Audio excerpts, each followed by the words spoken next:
There are only 29.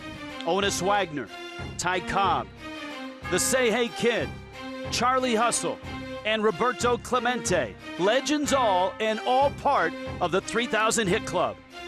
At 27, he came from Japan, and the hits quickly followed. 1 ball and no strikes.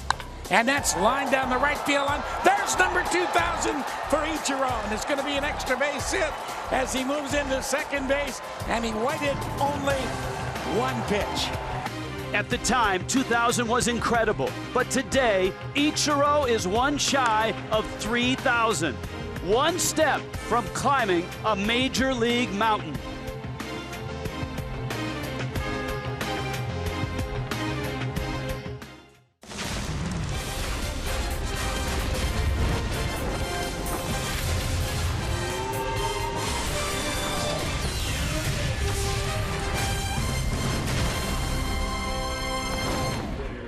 On a bright and sunny day in Denver, the chase continues. One away from 3,000, and in the lineup as the Marlins and the Rockies try to decide this 3-game series. Ichiro, the first out of the dugout about an hour and a half ago. In the outfield, running drills, long tossing, getting ready for what could be a historic day. Hi everybody, Rich Waltz along with Preston Wilson. A lot of layers to this game. The Marlins, of course, still in a playoff position, need to win this series against the Rockies. Marcell Ozuna needed a day off, and Don Mattingly's been consistent with the way he's used Ichiro. Ichiro in the lineup today. This is in line with Mattingly, with what he does with his 4th outfielder. He will wait and try to pick a spot to give one of the starters a break, and this is Ichiro's role. He's going to have to fill in right here. Yeah, there's a lot different feeling for this guy's your 4th outfielder with this moment coming up, but this is within the context of what Mattingly wants to do, within the context of winning baseball. And he's hitting 6th, so it'll be interesting, the Marlins and the Rockies. Now, facing Ichiro, what is he up against in John Gray, who is the ace of this Rocky staff? Well, maybe the most highly talented pitcher on this Rocky staff, 95 to 99. He can even hit 100 every now and then. He's a young guy that's learning how to pitch. They don't hit much off of him. Lefties 214, righties 231. He's a good young quality arm, and if you look for bright spots for the Rockies, this is one of them. It's not going to be a walk in the park for any of the Marlins, let alone Ichiro. Now, Adam Conley, a short start last time out against Chicago, but he's been really good from July on. He's been really good. He's aggressive. When he's throwing a lot of strikes, he's even better. He's hard to pick up. He's got that crossfire motion, stepping one way, then throwing around the corner. I look for him to have a good day because he's coming off one of those outings where I think he had a learning experience. This should be a great experience here today. Marlins going for the win. Ichiro's going for 3,000. And when we get back, what's it like watching a legend or his Marlin teammates? We'll hear from the Marlins clubhouse as the Marlins and the Rockies are moments away.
of Miami Marlins baseball.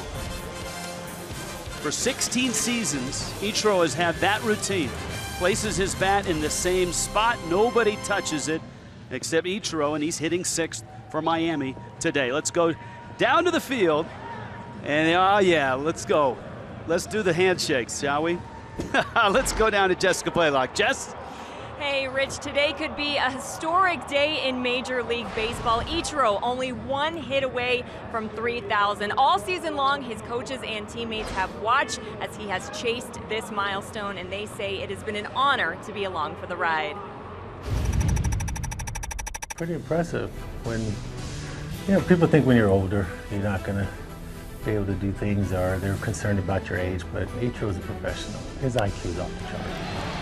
The good thing, it's fun because he had the same amount of hits at spring training that I did when my career was over. So at 2.9, 3.5 is pretty special because I got to be there at the same time. We got the same numbers. And then the words is tough.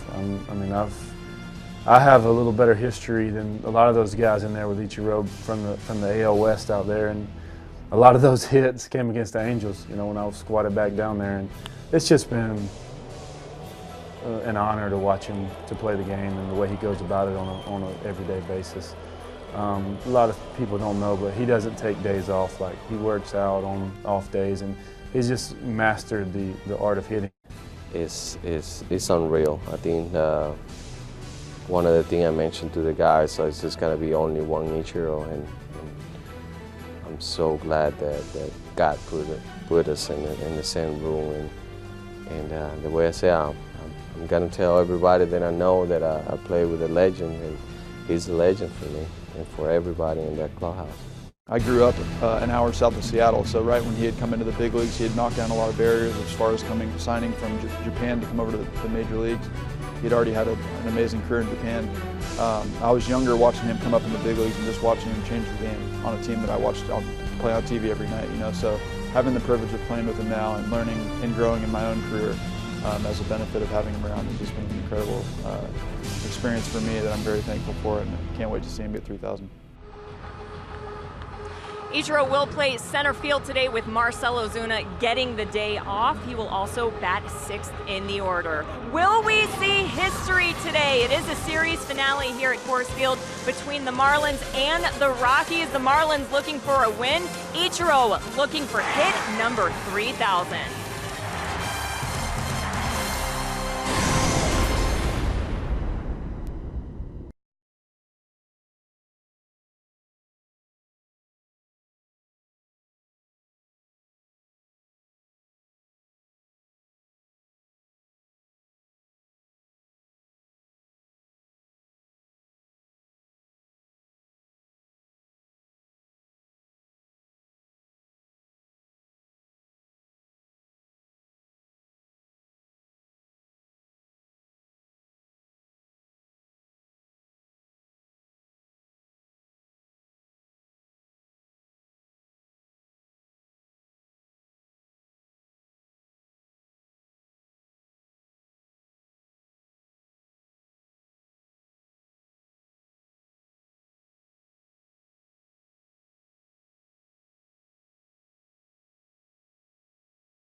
Not much of a breeze, and the Marlins get ready to face the Rockies. Don Mattingly's lineup looks like this, and it's brought to you by UHealth Sports Medicine.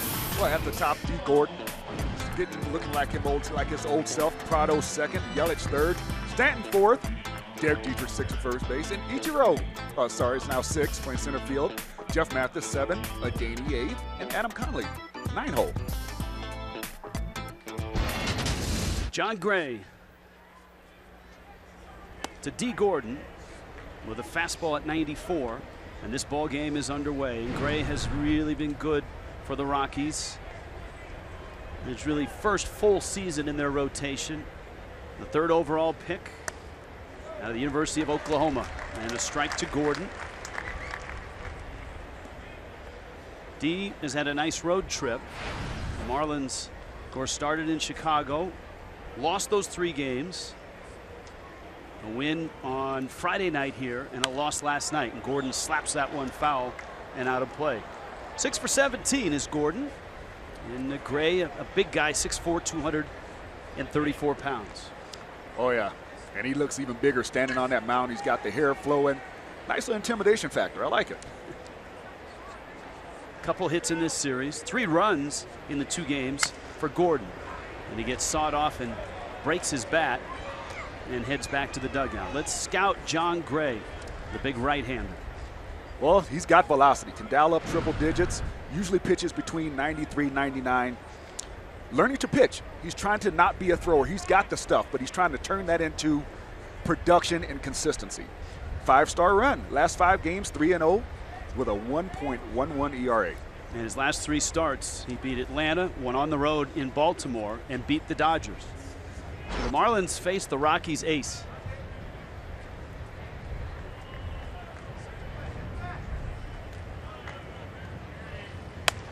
And a fastball up to Gordon. 2-2. Martin Prado, Christian Yelich follow. Last night, a couple of big innings for the Rockies in a 12-6 win. Marlins come from behind win on Friday night by a score of 5-3. And the Fish return back to Miami. The Giants await tomorrow night, opening up a homestand, a 3-game series. 7 o'clock start against San Francisco.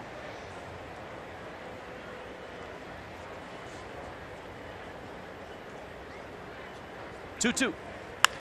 Gordon slaps it up the middle, and LeMahieu backhands. He's got no chance to get D. Gordon, and Miami has their leadoff runner aboard. Well, after what we saw last night, if LeMahieu can't get up and throw you out, you can't be thrown out. This guy's range is unbelievable, but D is looking like himself. I like the at-bats I'm seeing. Rockies defensively in this ball game. Got some gold gloves out there. That was a heck of a play by Mark Reynolds yesterday. Southwest brings it to you. In the outfield, David Dahl, the rookie in left. Charlie Blackmon's in center. Cargo gets the day off. Gerardo Parra off the DL. Reynolds and Arenado on the corners. Adames a short start at short, and DJ LeMahieu is at second base. With Tony Walters behind the plate, here is Martin Prado. And Gordon trots back to first. 10 stolen bases for Gordon. Gray, who has that unique side saddle windup, now a little more spread out from the stretch.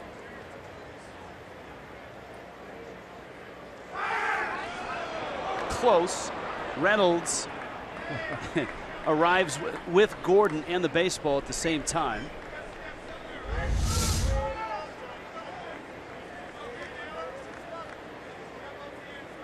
Yeah, they're pretty fortunate that ball hit D's arm. If it didn't, it goes over there, and D's going to second for sure.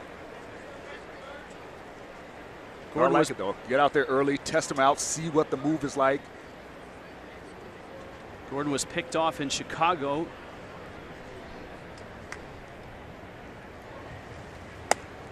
And a fastball is up to Martin Prado. Prado, good road trip, good series. Has driven in 3 runs.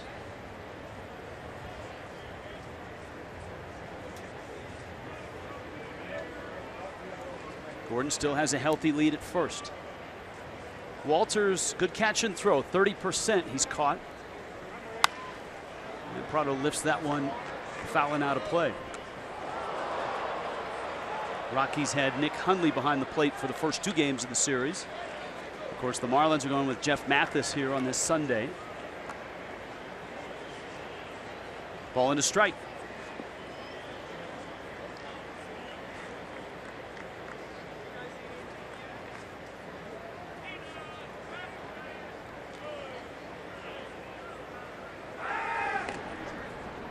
Gray's a good combination of power pitcher and strike thrower.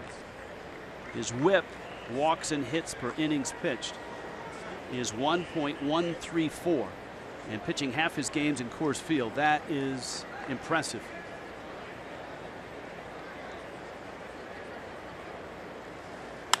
Prado lines it into left, and that's a hit. Gordon to second. And Miami has opened this ball game with 2 hits against John Gray. Yeah, it looked like a little hanging breaking ball. It was my first glance. I'll take another look at it here.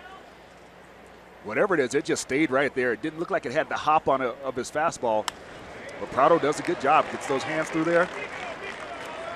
And the Marlins are in business with 2 on and nobody out.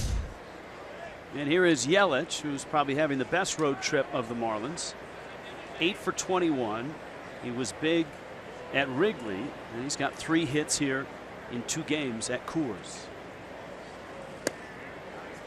Rockies infield has shifted with Christian Adames, the shortstop. Look at where he's playing behind Gordon. And unless that is simply to keep D. Gordon close at second base, I don't like this. Yelich hits a lot of balls through that 6-hole over there.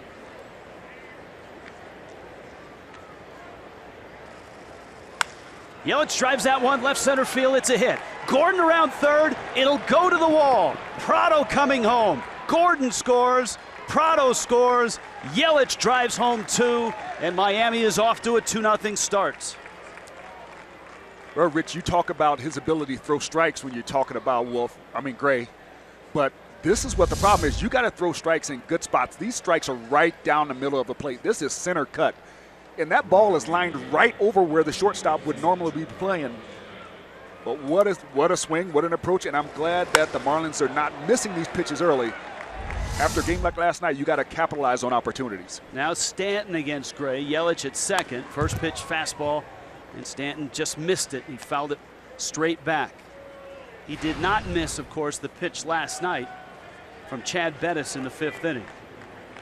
The longest recorded home run by StatCast, and the longest homer ever hit here, 504 feet. The 0-1. Late on that fastball, and here's what 504 feet looks like.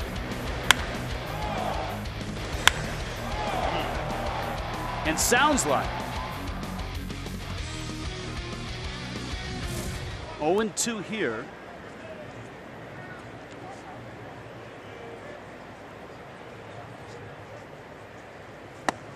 Fastball in. Stanton checked his swing.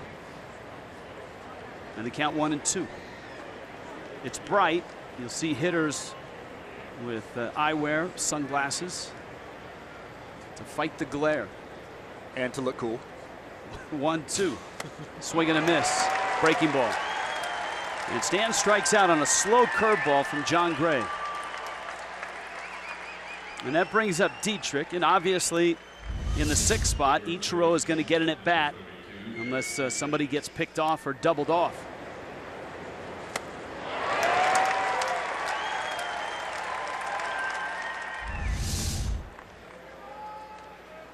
So Dietrich now, who showed signs of coming out of it with a couple of hits in Chicago. And he takes a fastball up, getting the start at first base. And there is Ichiro in the 6th spot in Don Mattingly's lineup. Christian Yelich with a 2-run double. He's at second.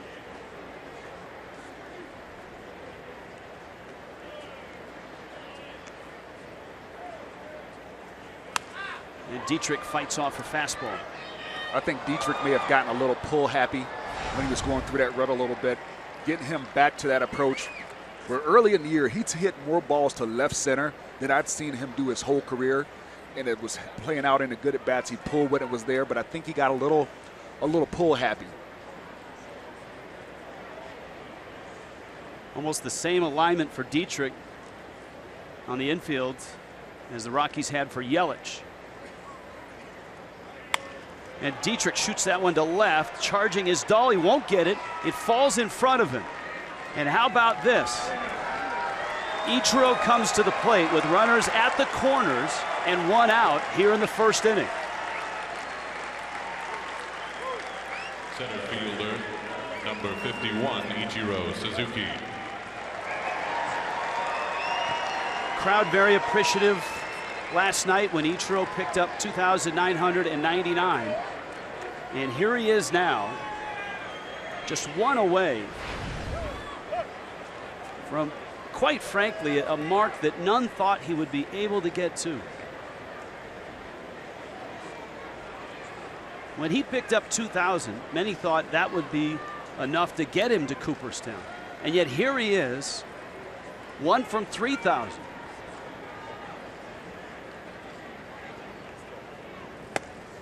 And Gray misses with a running fastball. Well, Ichiro's been good for so long. I mean, it's unbelievable, the longevity of his career, the sheer numbers. 1-0 pitch. Fouled back. There are 29 members of the 3,000 hit club. Only one of them arrived in 16 seasons, and that's Pete Rose.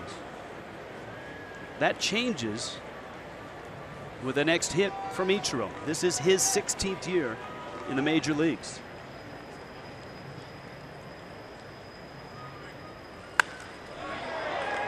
Hold it foul, and it's 1-2.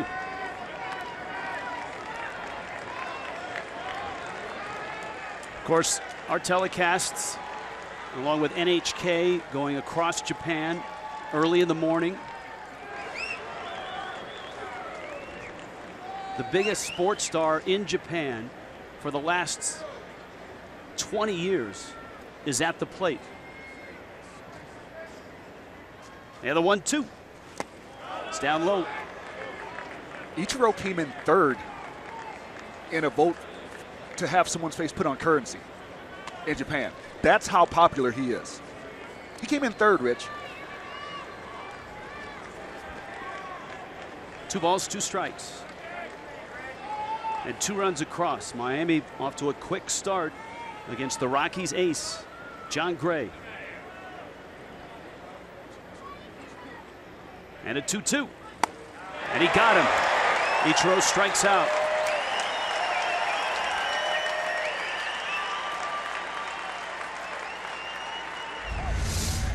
Good high fastball from Gray right here. Oh.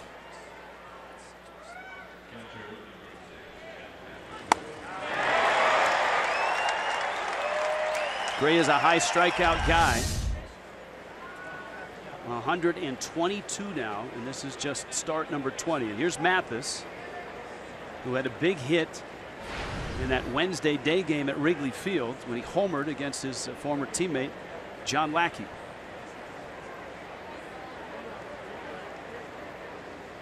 Yelich, the runner, at third. Dietrich's at first.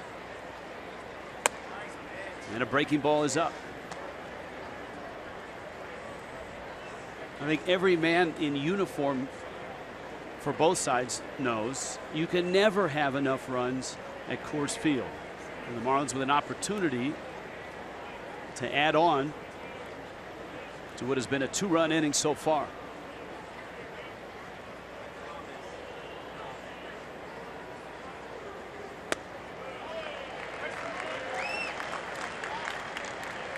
I've called John Gray, or almost called John Gray Wolf about 3. I got to stop watching so much Game of Thrones, Rich. I mean, seriously, though, with all the hair and beards in baseball, isn't it kind of just like Game of Thrones with leggings on? I guess you could lean, you could lean that way. Here's a 1-1. And Mathis swings and misses.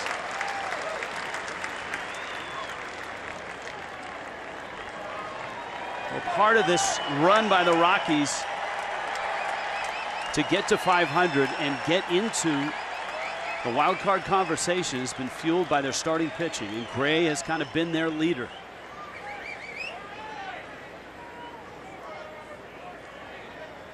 And his 1-2, Dietrich runs, pitches low, and no throw. And so a stolen base by Derek Dietrich, his first of the season.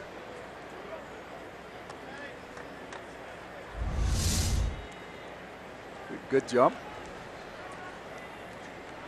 Little breaking ball there.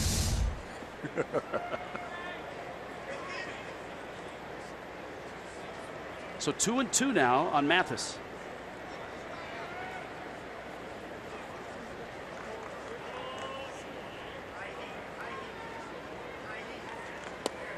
It's out with Echeverria on deck now. Mathis has worked the count full. And the Marlins have pushed the Rockies' ace to 30 pitches.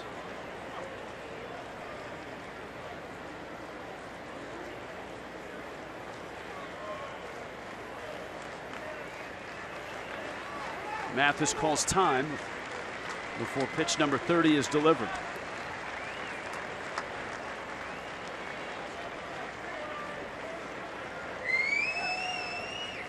You see Tony Walters and his sunglasses behind the plate, the Rockies catcher. Mathis drives it right center field. That's a hit. Yelich scores. Dietrich scores. And Miami has 4 right out of the gate here in Denver.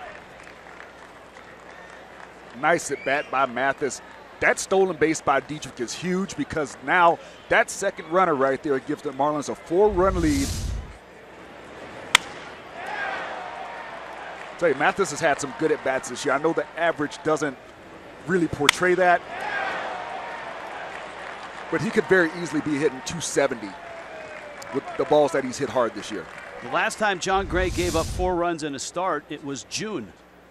So the Marlins get 4 here in the first inning. And here is Echeverria.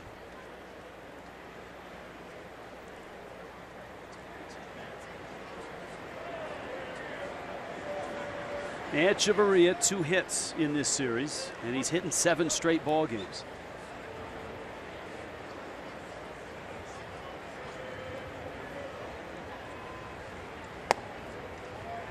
And the Marlins have had a decidedly opposite field or up the middle approach to Gray.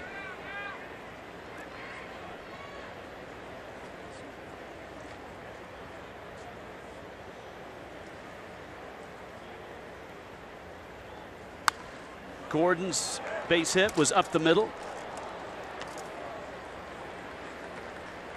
Yelich opposite field.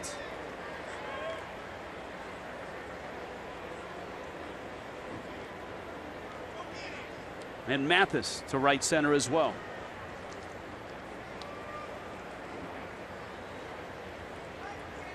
Mathis at first. And the 0-2. I'll tell you exactly what these at-bats are for the Marlins. These at-bats are at-bats of a team that knows that a guy does not pitch in well. They're staying on the pitch. They're staying away. Even though he throws 93 to 99, they're not worried about him inside. So that's just a good game plan. And he hasn't proven that he's going to throw in consistently. Another 0-2. And it's away, and you can see the pitch count rising.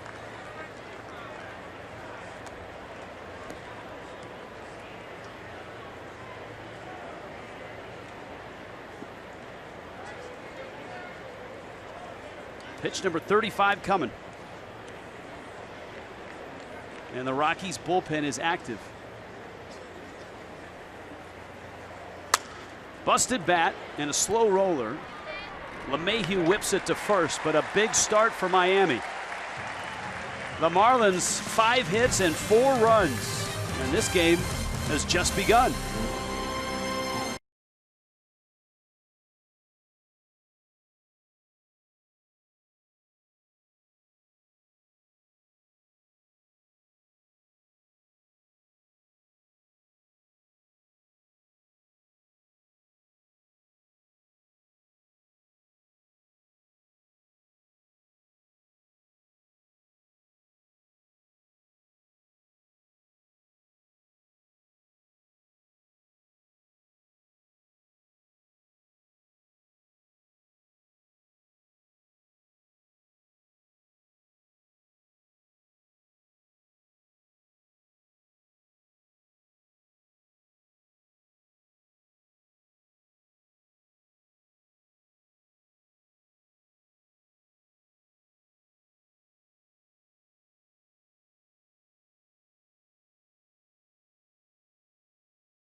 Baseball on Fox Sports Florida is brought to you by the all-new 2017 Chrysler Pacifica, by the Coral Springs Auto Mall across from the Coral Square Mall. We make it easy. By Southwest, transparency, low fares, nothing to hide. And by your local Toyota dealers, let's go places. Sloan Lake, 4-0 Miami, bottom first. Just a gorgeous August afternoon at the foot of the Rocky Mountains. And here come the Rockies, 15-7, best in baseball since the All-Star break. And they line up in this orderly fashion, brought to you by UHealth Sports Medicine. Charlie Blackmon leading off again. He had that leadoff homer last night. DJ LeMahieu, David Dahl, Nolan Arenado end out the top four. Mark Reynolds, Gerardo Parra, Christian Adames, Tony Walters getting a start at catcher today, and John Gray, John from House of Gray, is batting ninth. Here's Charlie Blackmon. And a fastball for a strike from Adam Conley, who, as you heard, grew up south of Seattle in Olympia, Washington. And as a kid, when he discovered baseball, the Seattle Mariners were roaring. And Ichiro had just arrived from Japan.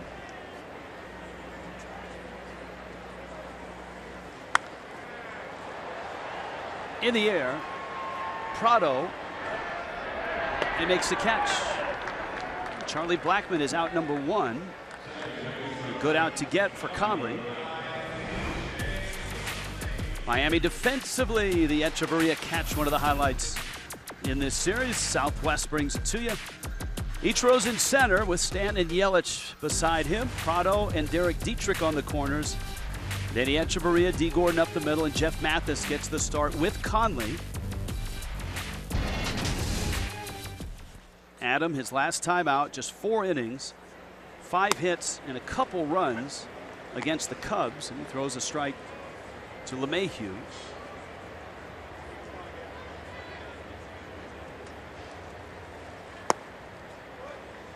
But in those 4 innings, he threw 97 pitches. The Marlins were down. They had a chance to pinch hit, and they did in the 5th. LeMahieu has been a beast in this series. 5 hits. He's walked 3 times. I mean, the Rockies really yesterday showed what this offense can do, as they batted around in both the 6th and the 7th inning and wiped out the Marlins 12-6. And LeMahieu, Blackmon were in the middle of it.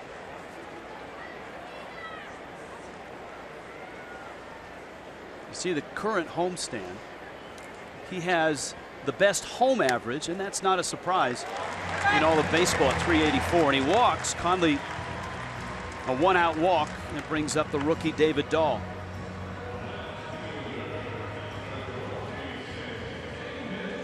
LeMahieu is a line drive hitter. And when you're a line drive hitter in this ballpark, you're going to do well.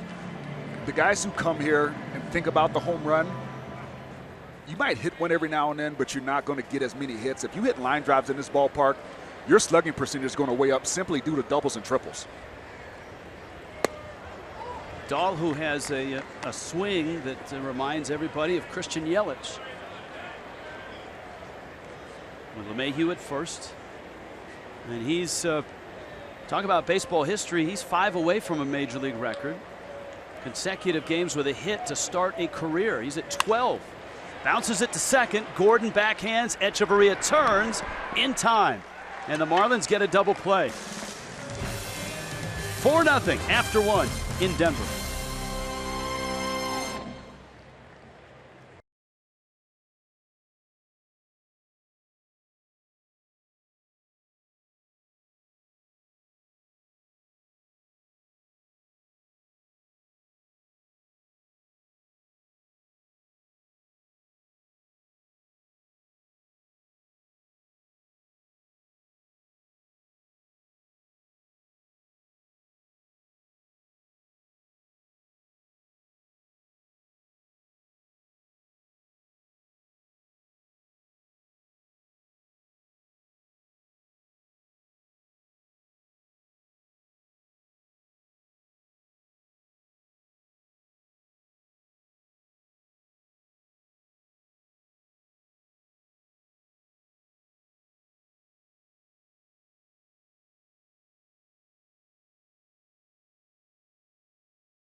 That was his first hit. And when he got back to the dugout, Lou Piniella, as fiery a manager as there ever has been, planted a big kiss on his cheek because Piniella was so proud and so happy that Ichiro had his first hit in the big leagues. And when asked after the game how he reacted to it, Ichiro said, "I thought it was gross." But he would soon learn that Piniella is a guy that wears his emotions, good or bad, happy or sad, on his sleeve.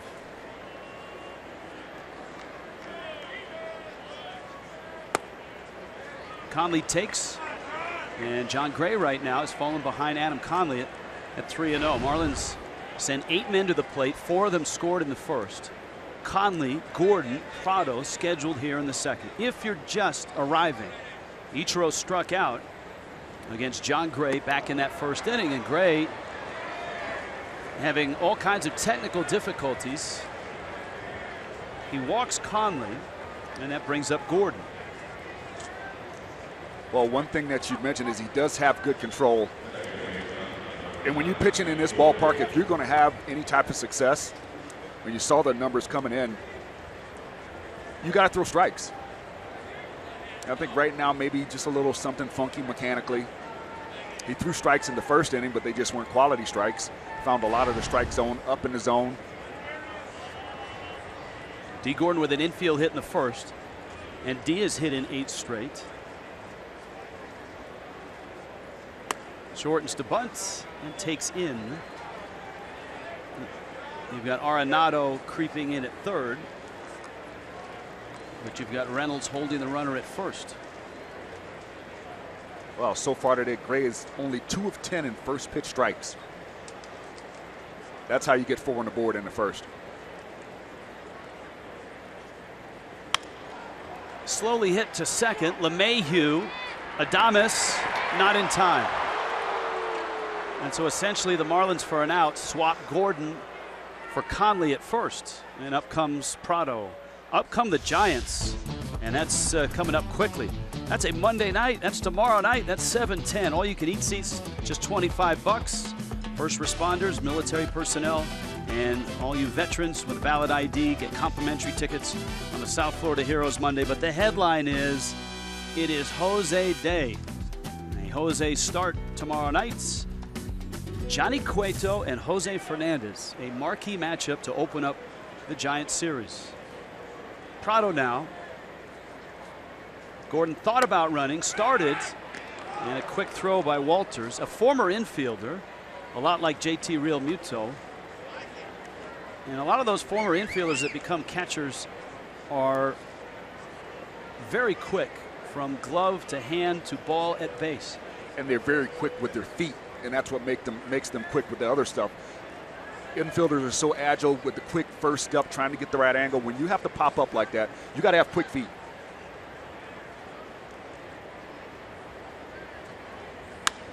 Prado slices that one foul, and it's 0-2. You can see Martin, a perfectionist, one of the more creative hitters in an incredible season. 320 average right now.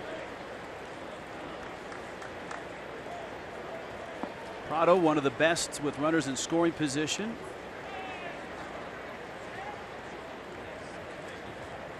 Right now in that top 10 in the National League. Gordon runs. Prado trying to shoot it to right. Fouls it off. Well, 0-2 count, got to protect.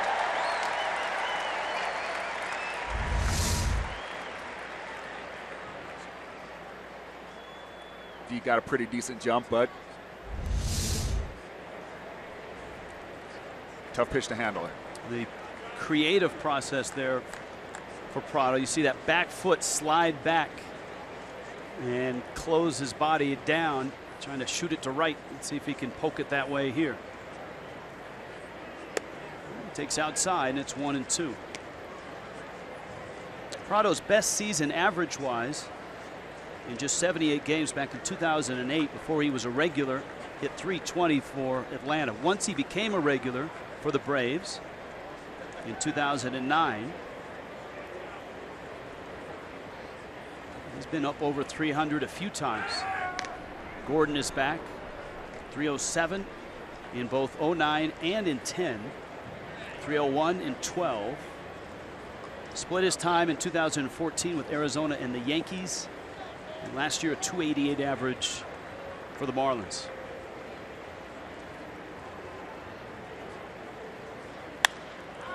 He's getting closer. That ball is foul, but not as wide a margin as the others.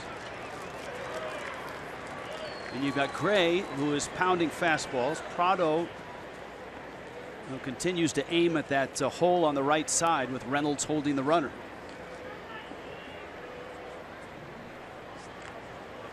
And the pitch count for Gray is enormous right now, 46. Gordon runs, and Prado lines it foul again.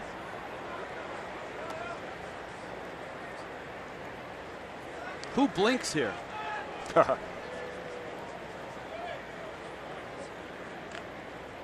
I think Gray's going to stay with the fastball. I'm not.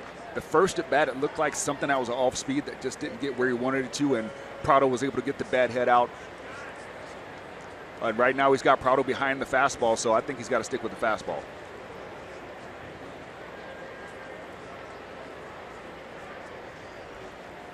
One-two coming. And he got it. How about that? Prado finally dialed it in. Man, what an at-bat by Martin Prado. I don't know what this pitch was, but it's 89 miles an hour. And Prado just does it good. He just battles.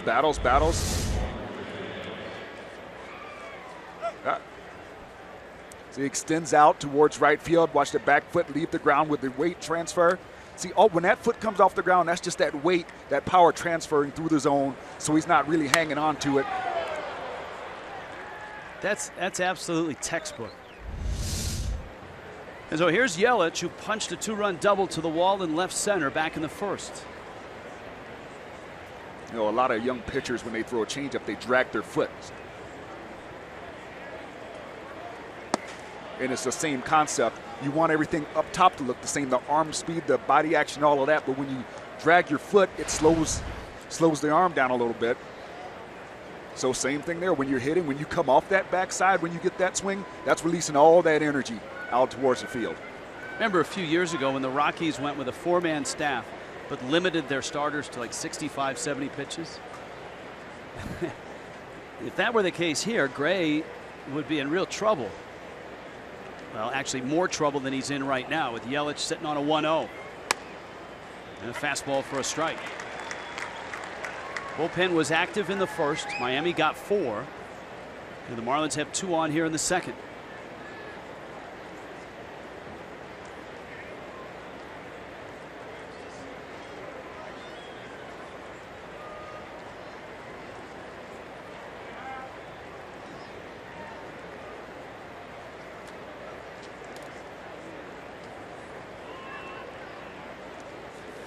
Gray, who's on such a nice run, in his last 5 starts, an ERA of just over 1.11.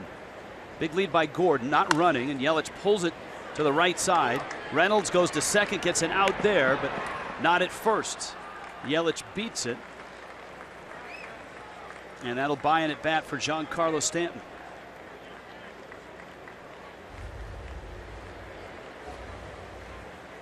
So at the corners for Stanton, and he struck out on a slow breaking ball back in the first.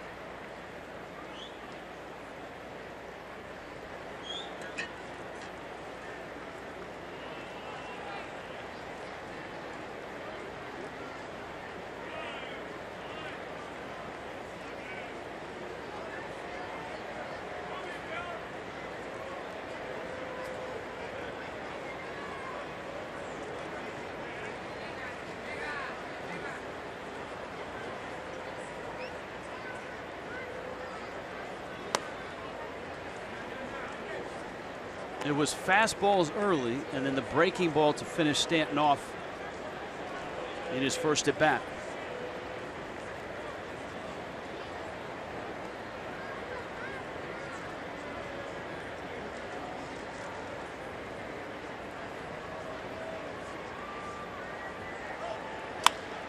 Stan got jammed, and he loops it out into center. Blackman is there And he makes the catch. Miami leads to the pitch count at 53 for John Gray, 4-0 Miami.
Gray right now, you can see, not real pleased, trying to get it together. Marlins got 4 in the first, threatened in the second. Adam Conley had a nice calm first inning. He walked LeMahieu, but got Dahl to bounce into a double play. Nolan Arenado takes a fastball for a strike. Mark Reynolds, Gerardo Parra will follow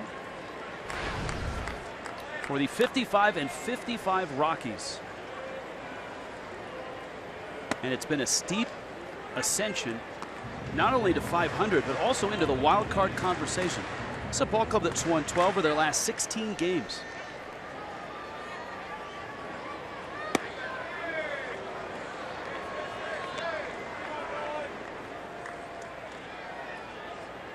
There's your wild card standings. Marlins and Cardinals both lost last night. Dodgers won, so they're up 3 games in that 1 spot.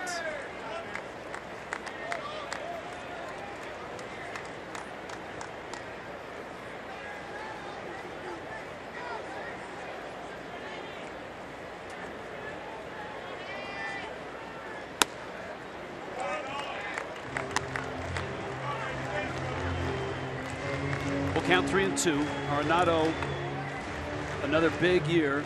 He has become one of the best players in the game. And he walks.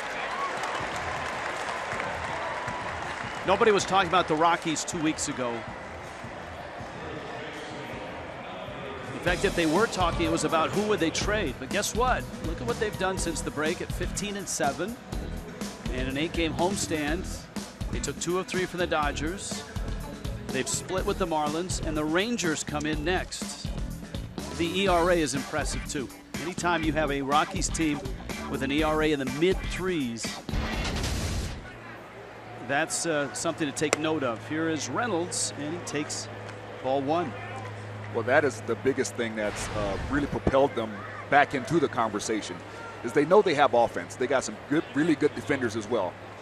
But when you start getting starting pitching to go along with that, it's a big plus. Changeup misses away. What's pitching with a lead like in a ballpark where you had success? Pitching with a lead is throwing strikes. That's the first thing. Really, really it is. You keep the ball in the strike zone.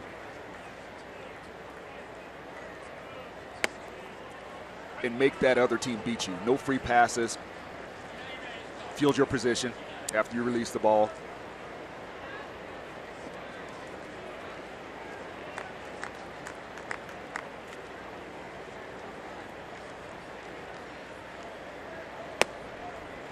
There's a strike. Challenge guys with nobody on. Solo home runs usually don't beat you in this ballpark. Reynolds has enjoyed the series. 5 hits, including a double. Arenado at first. Conley misses out. Now, we've talked about Conley's reverse splits. Lefties have hit him better than righties. And it's interesting to see Walt Weiss's lineup with 4 lefties in. Blackman and Dahl, Parra, and Walters. 3-2. Pulled foul. We've kind of been waiting for managers to try that, to put lefties in, or more lefties than usual, against a lefty starter. And it looks like Walt Weiss has done that here. Well, I can see how the lefties that are more geared towards left field would have good success against Conley. I also can see how with him throwing across his body that way, that righties tend to pick up the ball late off of him. I see more late swings on a fastball that's 91 miles an hour from him to right-handed batters than I do in any other matchup.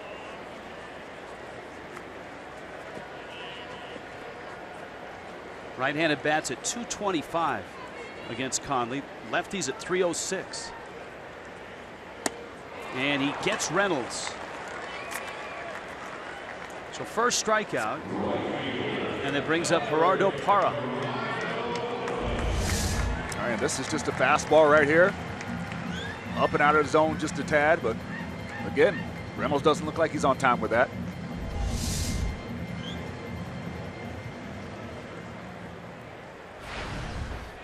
Gerardo Parra, 2-time Gold Glove winner. That was back in his Diamondback days.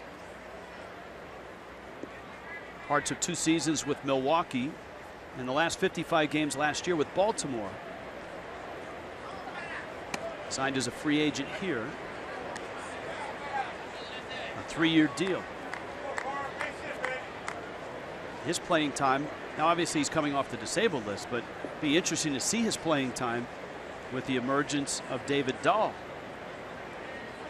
Parra is giving Carlos Gonzalez a day off here. You expect the everyday lineup's going to have Gonzalez in it. It's going to have Charlie Blackman in center.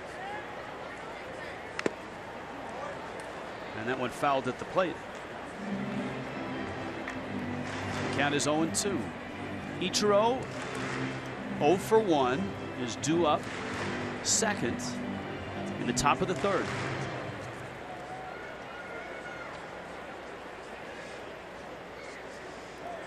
Okay. Jeff Mathis out for a chat with Conley.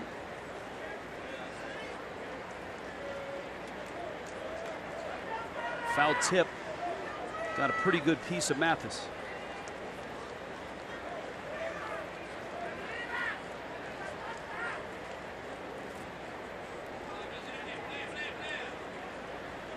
With what Dahl's done offensively, I don't know how you can keep him out of the lineup on a daily basis. Parra bounces it to second. Gordon, Echevarria, and Adam Conley rolls another double play. 4-6-3, just like the one that ended the first. Ichiro is coming up. 1 shy of 3,000. He'll hit second in the top of the 3rd.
Ball one. 1 ball and no strikes.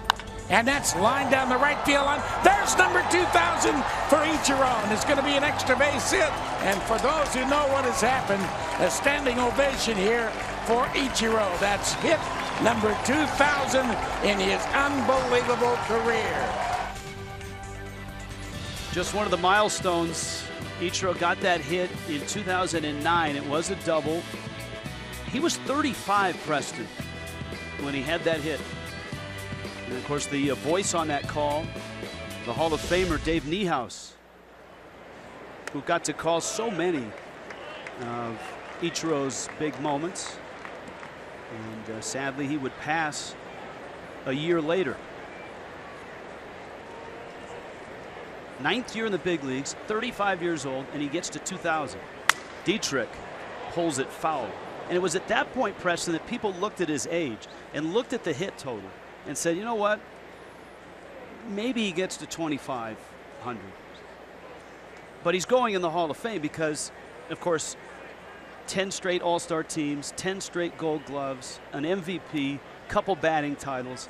He had burned so bright in that 10-year window that I think most people felt at that point that he was headed to Cooperstown.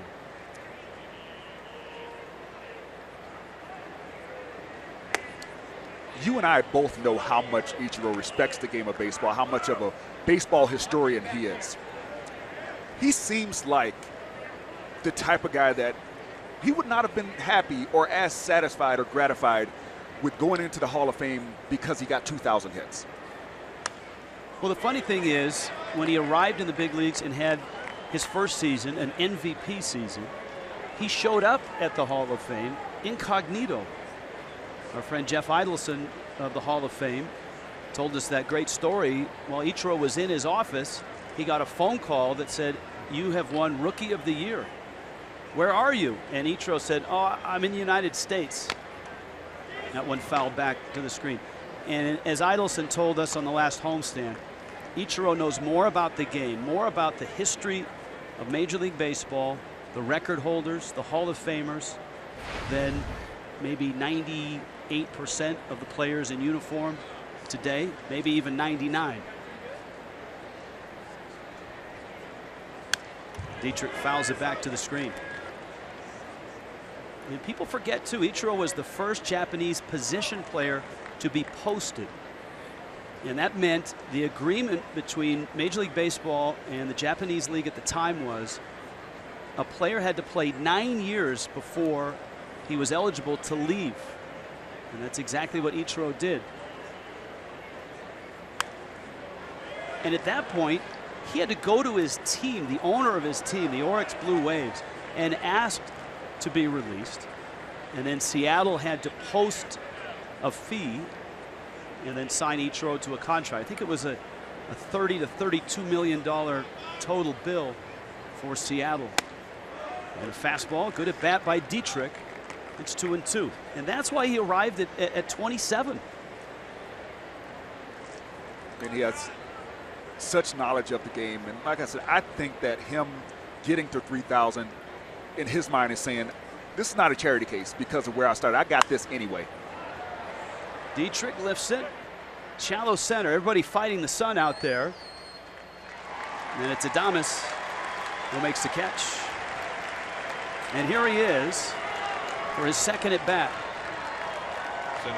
He hit a couple of sharp foul balls, including one that he pulled that was foul down the line and then struck out on a fastball. For perspective, Ichiro's debut was at 27, the last 5 to reach 3,000. Alex Rodriguez was 18, Jeter was 21, Biggio 22, Palmeiro 21, Ricky Henderson was 20.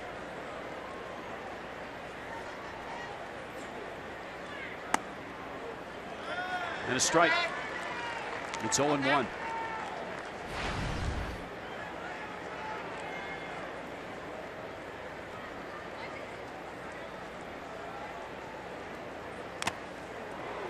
And he fouls it off the catcher, and quickly he's behind 0-2.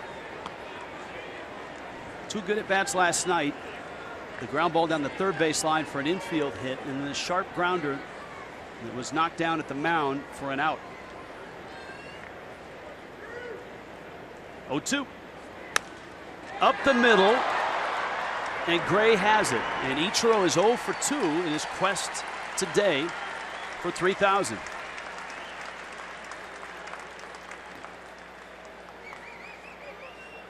And that brings up Jeff Mathis.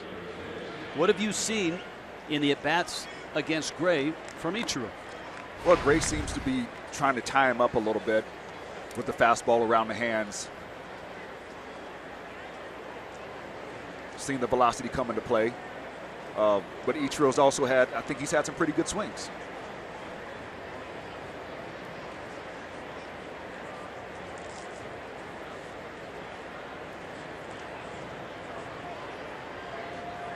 Jeff Mathis now. And he takes outside. Mathis, but the last 2 swings of his bat have been pretty darn productive. Remember, he had the big home run, the 2-run shot against the Cubs on Wednesday, and a 2-run single to finish off the first here. He floats that one foul and out of play. Giants tomorrow night. Jose Fernandez, Johnny Cueto. San Francisco already on the East Coast.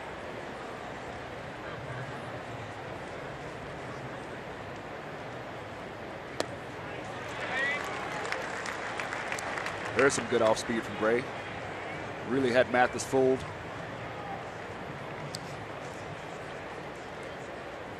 Giants actually shut out by Tanner Roark and the Nationals. A 1-0 Washington win.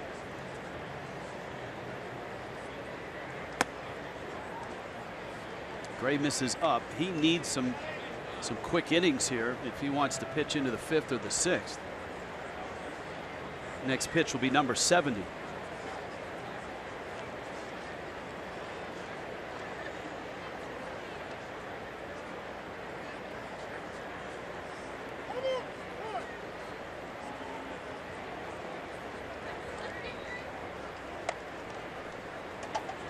Two and two.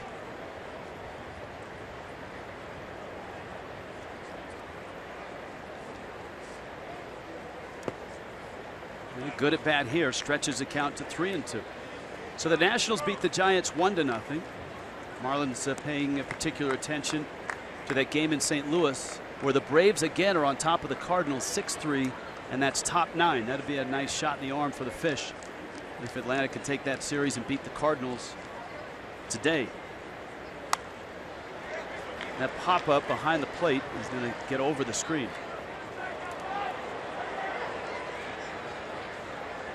And of course, the Mets, the other team that's involved with the Marlins in both the East and in the wild card, the Mets bounced back and beat the Tigers 3-1. And New York is now 57-54.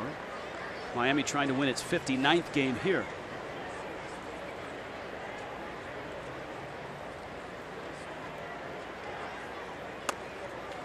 That's strike 3 call. Little delayed call by Andy Fletcher, but a strikeout for Gray and a 1-2-3 third.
You always want to be a 300 hitter, and you always want to get 3,000 hits. Of course, not many get an opportunity to play that long or to stay healthy that long. What Ichiro's done is especially incredible because he obviously had an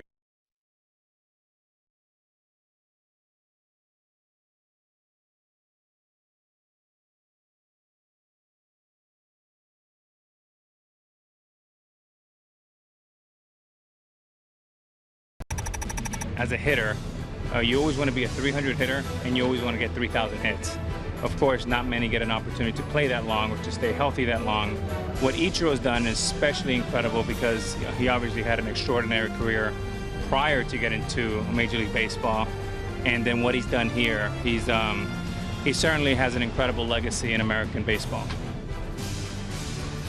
Ichiro today is 0 for 2. Miami's on top 4-0 here in Colorado. T-Mobile greater coverage of baseball. If you missed it today, Alex Rodriguez and the Yankees announcing that his final game will be Friday at Yankee Stadium. I told you yesterday, Tim Lincecum designated for assignment by the Angels, and it's Griffey weekend in Seattle. I think they were flying his number 24 above the Space Needle. And to tie that all together, remember when Ichiro arrived in Seattle, that was the year after Alex Rodriguez left. Texas waived all that money, and Rodriguez ended up in Texas, and that freed up some money for Ichiro, and he stepped in 2001. And of course, they were teammates with the Yankees for 2.5 seasons. Adames with a single to center.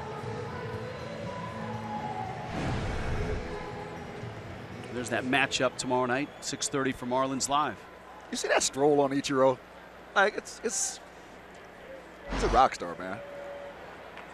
He is, and I mean, one of the best parts about every game is Ichiro in the handshake line right before the start of the game. Because you've got guys that are 24, 25 that grew up watching Ichiro, and now they've got their own special handshake with Ichiro.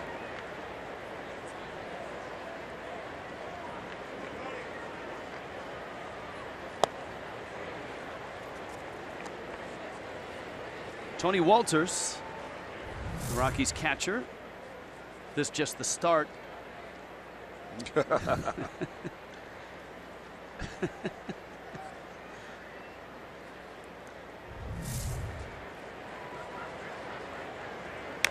Walters fouls it at the plate. Adam Conley's used a double play to extract himself from the first and the second. The pitcher spot is on deck.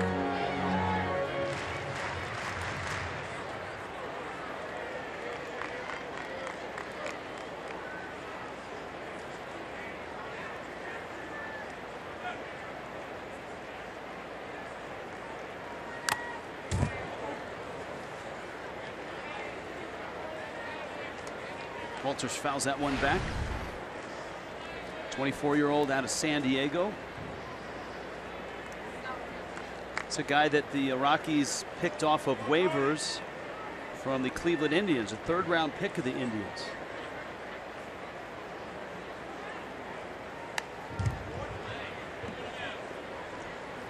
Known for a great throwing percentage once he was converted from infield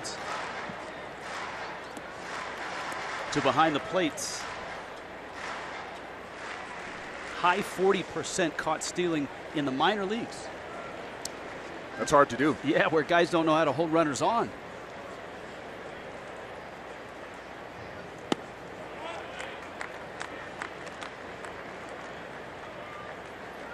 Two and two.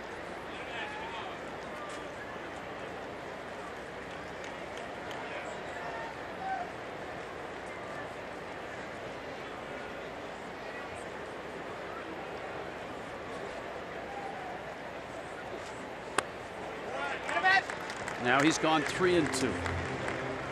Conley's pitching with the lead, but he's walked a man in each inning. And you can't continue to do that in this ballpark.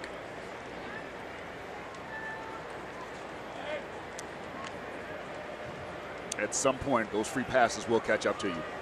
I mean, thus far, he's been able to get the ground ball to get the double play right after it. But you don't want to live on that line.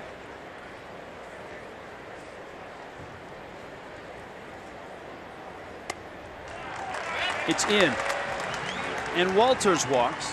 Adames to second, and here comes Gray.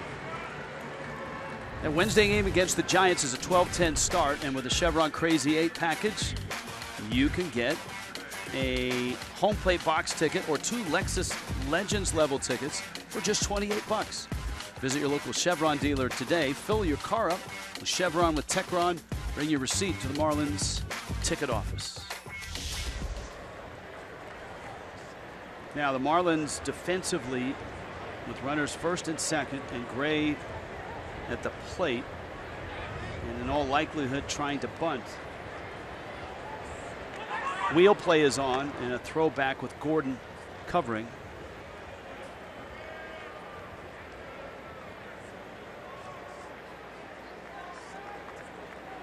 You know, that play is designed to not only possibly get a pick off or a sleeping runner, but also that's going to make that base runner hold up just a little bit longer to make sure that those infielders have vacated before he stretches out that lead.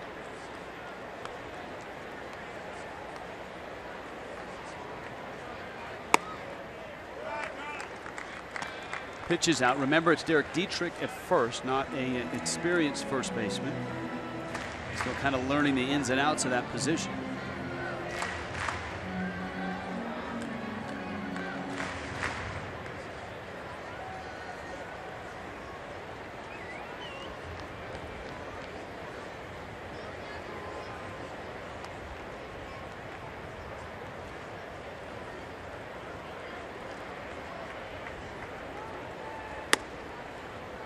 And a strike.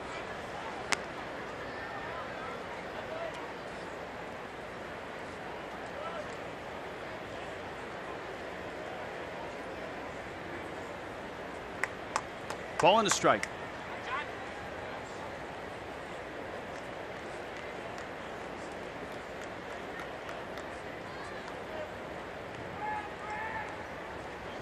And Gray squares again.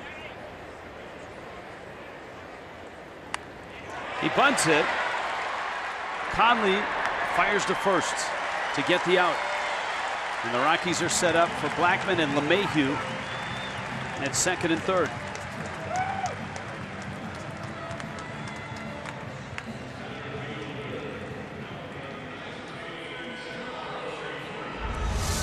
Watch this job. See the barrel above the bat? That's good technique right there. Some guys get that barrel dipped down below their hands. The bat's angled up. You're going to be more likely to hit the top of the ball. Is it a great bunt directionally? No. But he got on top of it. The ball died enough. He was able to advance both base runners. That's good technique by the young man right there, Mr. Gray.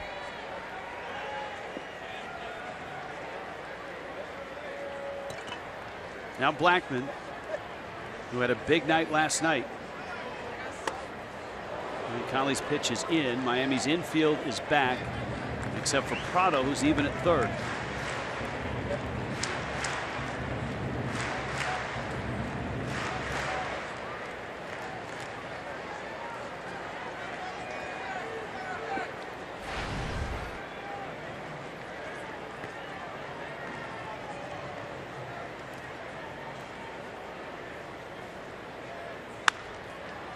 Blackman pulls it foul. Even the leadoff hitter in this ballpark gets RBI opportunities. And Blackman is driven in 49. 368 on base. His slugging percentage at 478. Good crowd on a Sunday.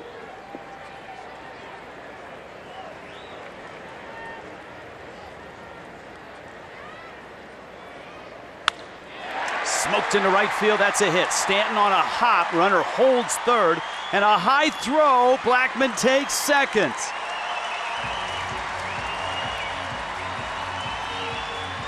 And a couple things go wrong there for Miami.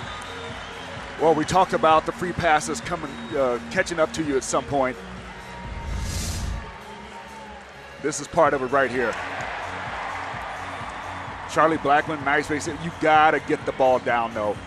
You have to get the ball down. You cannot allow that runner to reach second base. And the throw came from right, and obviously the Rockies were holding the runner. Now, Stanton may not have been aware of that, but his throw was high, and so here's LeMahieu with runners second and third. And the Rockies a great opportunity to draw even closer. Yeah, see, that's one of those plays where there is no stat for that. That's not going to go on your baseball card to go on your career line, but that's an error. And so Conley now facing the Rockies second baseman. LeMahieu walked back in the first. Seemingly every Rocky has a high on base and a high slugging. And LeMahieu no different. On base at 400. A liner, Etch, got it before it hit the ground. And that's the second out of the third inning.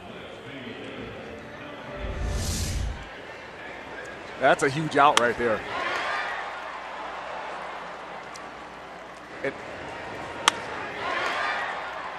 And nobody in this ballpark is hoping that run on second doesn't score more than Giancarlo Stanton right now, or that Conley can get out of this inning without that run on third scoring.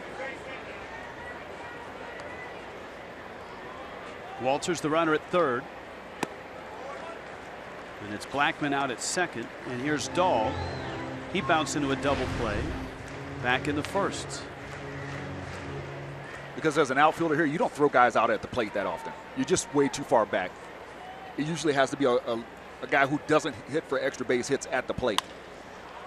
Up the middle, Gordon backhands, quick throw, and he's out. Bang, bang, and it saves a run. D. Gordon, the Gold Glover from last year, saves Adam Conley and Giancarlo Stanton.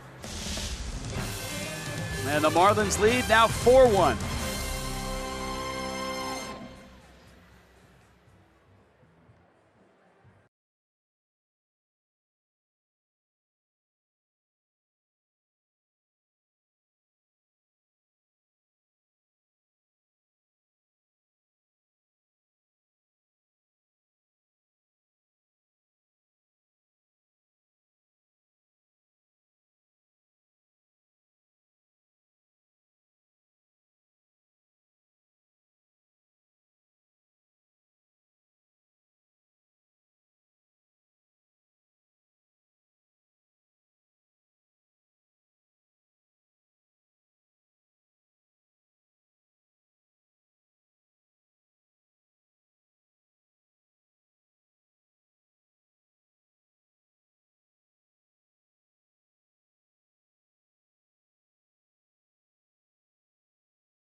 Tomorrow night, the Marlins are back home. The San Francisco Giants await, and Jose Fernandez gets the ball. But Johnny Cueto will go for San Francisco. Homestand preview.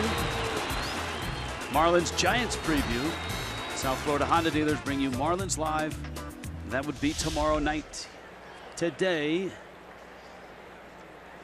at the foot of the Rockies here in Denver, the Marlins a 4-1 lead. Echeverria's pop-up is in a tricky spot, and it's going to fall for a hit.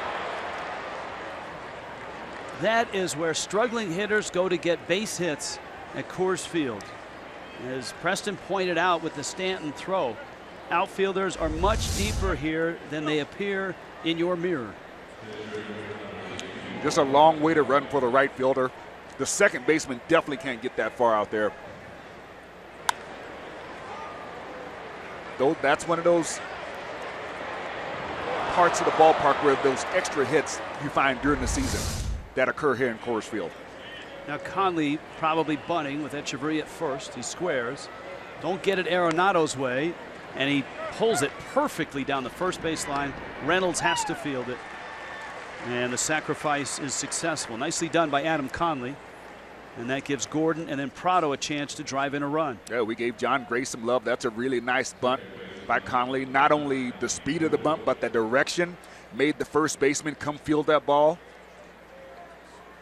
Very nice. Gordon has a hit. It's bounced into a fielder's choice. He is 1 for 2. Ichiro's 0 for 2 in this ball game. He's in the 6th spot. And with the Marlins already third time around here in the 4th inning, it looks like Ichiro's going to get plenty more chances to get to 3,000. But Gray has been tough on him.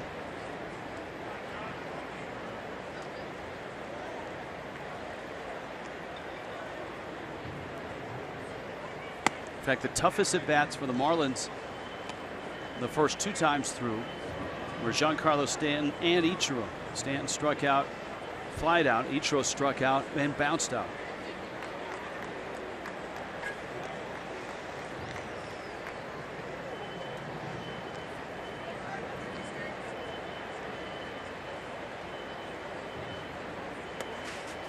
Gordon thinking bunt. And it's 2-0.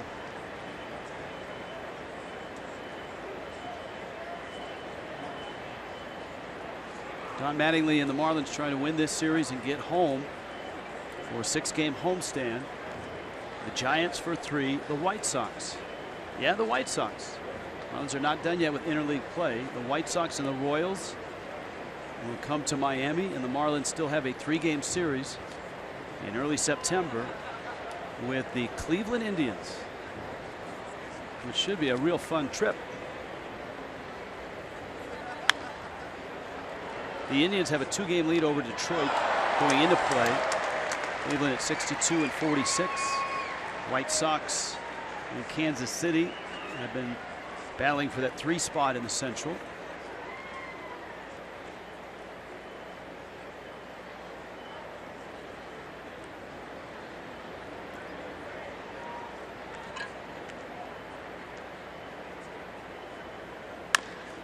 Gordon up the middle. LeMahieu has it. No chance. Gordon's across. He's got another infield hit. Well, we talked about Martin Prado before, talking about him picking up that back leg. Well, there's somebody in baseball history that I know that back foot came off the ground, and it's very interesting to watch. Hank Aaron, watch him there on your left. See that weight transfer? See that extension? Back foot off the ground. Now take a look at Prado. Same thing, weight shift, back foot comes off the ground when the bat comes through. That's just releasing that energy that way. And I think Hank Aaron, if he did it that way, it's probably okay to do. Aaron, of course, unique in that he started his baseball career swinging cross-handed. And it wasn't until a coach in his early days pointed it out. He got his hands in the standard spot with his left hand below the right hand. Some felt that's one of the things that helped build those strong wrists and those strong forearms. The Prado at bat his last time up was epic. That right side was open, and he must have fouled 6 balls off to the right side before he punched one into right field. And as a result, Gray buzzes him in. It's 1-0. You know, this usually isn't a compliment when someone says this to you, but Martin Prado is stubborn. He's stubborn to the fact that he's not going to get away from this approach that he has working right now. He's not going to let the pitcher change him. Pleasantly stubborn. Gordon's at first, Echeverria at third, 1 out. Prado into right field, that's a hit. Echeverria scores, gets to the wall. Etch scores, Gordon loses the helmet, and he will score. And Martin Prado, on a 3-hit Sunday in Denver, makes it 6-1 Miami. I mean, that's just a pro right there. He's going to wait you out. John Gray, if you think you can get me out on a Sunday, you know nothing, John Gray. Watch that back foot come up off the ground again. Ah, that's pretty. And when you do this in Colorado's outfield, take that bad angle, everybody that's on the base is going to end up at home. Oh, the speed of the ball tricked him. He took the bad angle. That's Gerardo Parra out there. He's normally a very good outfielder. Well, and that's another one of those. We talked about Stanton overthrowing the cutoff man. Taking a bad angle. Watch D. He's stopped. Yeah, that running around there. Oh, interesting to see D with the arm dangling a little bit. I don't know if he grabbed something or something to keep eye on. He didn't look comfortable. Maybe a shoulder. Yeah, that he's not moving his arms. That may be a shoulder or something like that. Here's Christian Yelich with Prado at second. Yelich to left. Dahl back. It carries. Caught by Dahl at the wall. Yelich really stung it. 2 outs. Let's get a look at D. Oh, yeah. See, whenever you see a guy not moving apart, something's not, shaking hands with the other hand. Yeah, that doesn't have the right look about it.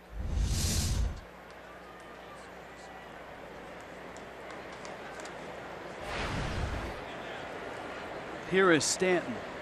The only play that pops to mind was that pickoff attempt in which Reynolds lunged into Gordon as he went back to the bag. Quite possibly. And that was back in the first inning. 6-1 Miami. Stanton's third at bat. Stanton drives it. Right field and deep. Parra back, looking up, and it's gone. Opposite field. Stanton and the Marlins take an 8-1 lead. Number 24.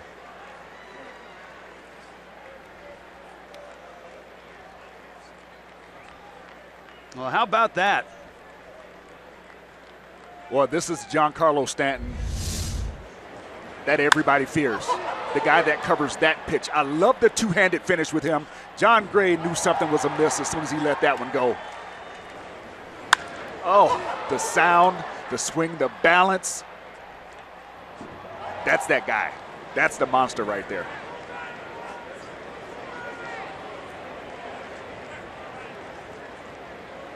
Oh, yeah.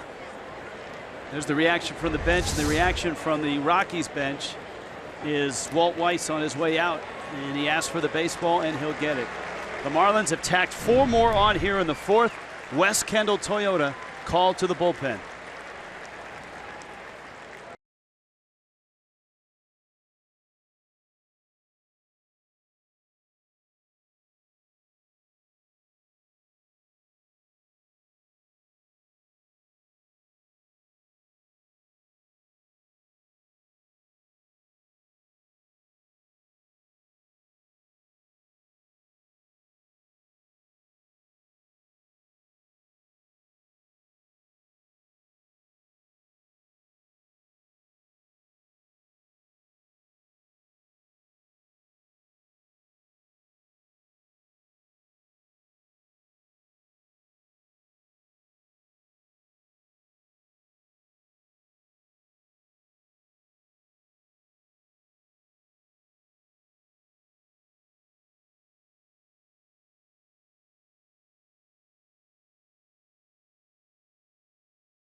Always seems to go off, so to speak, here at Coors Field. He did it last night with the longest homer at Coors Field, 504 feet.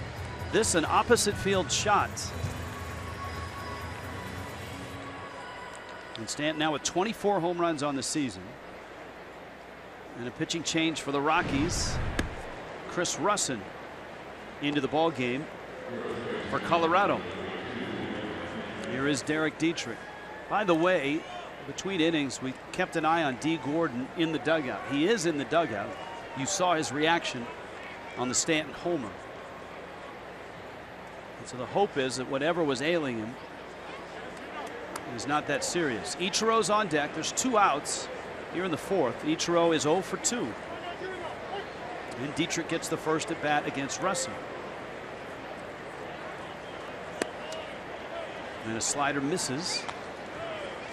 It's 1-0. Dietrich, a single, a stolen base, and he's popped out. Russin just came off the disabled list. Spent some time in the rotation for the Rockies. Better as a reliever than a starter. 2.41 ERA out of the pen. An ERA of just over 5 in the rotation.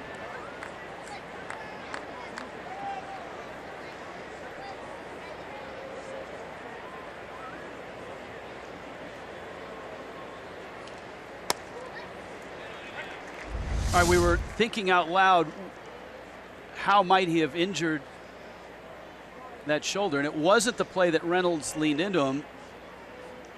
It was D on that dive, and he wasn't touched. Well, when you're diving back like that, you're diving back in a way that your shoulder is really taking the brunt of your body weight because of the angle that he went back. And sometimes it goes away right away. Sometimes it might linger for a couple innings, but it's really just the stress put on everything around that joint on that play. It doesn't feel great.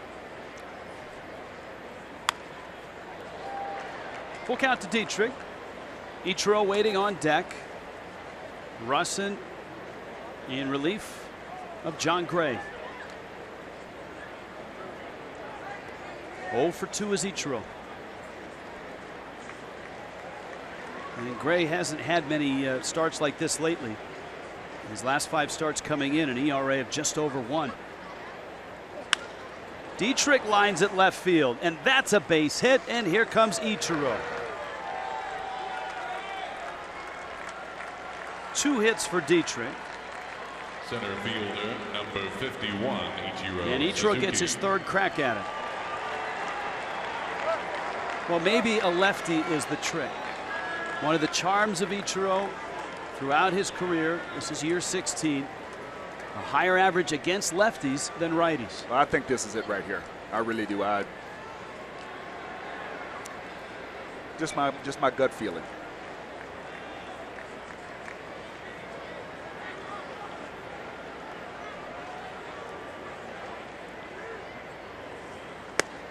And a fastball for a strike.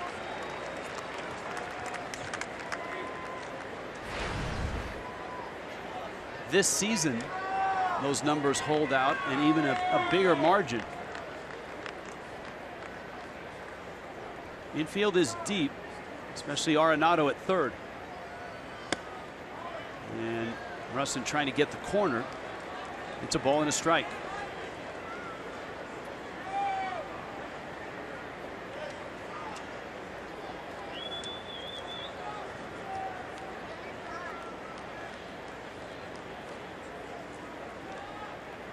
And now the 1-1.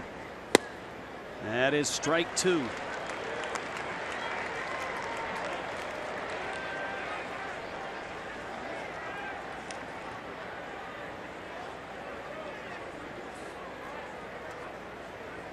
Dietrich, with Reynolds holding him on, has opened that right side up. And a 1-2 up the middle to first, and he is out. Bang, bang play at first, and Ichiro is 0 for 3. Nice play by Adames. 8-1 now. Miami on top.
They have been following Ichiro ever since he stepped on the fields in Japan as an 18-year-old.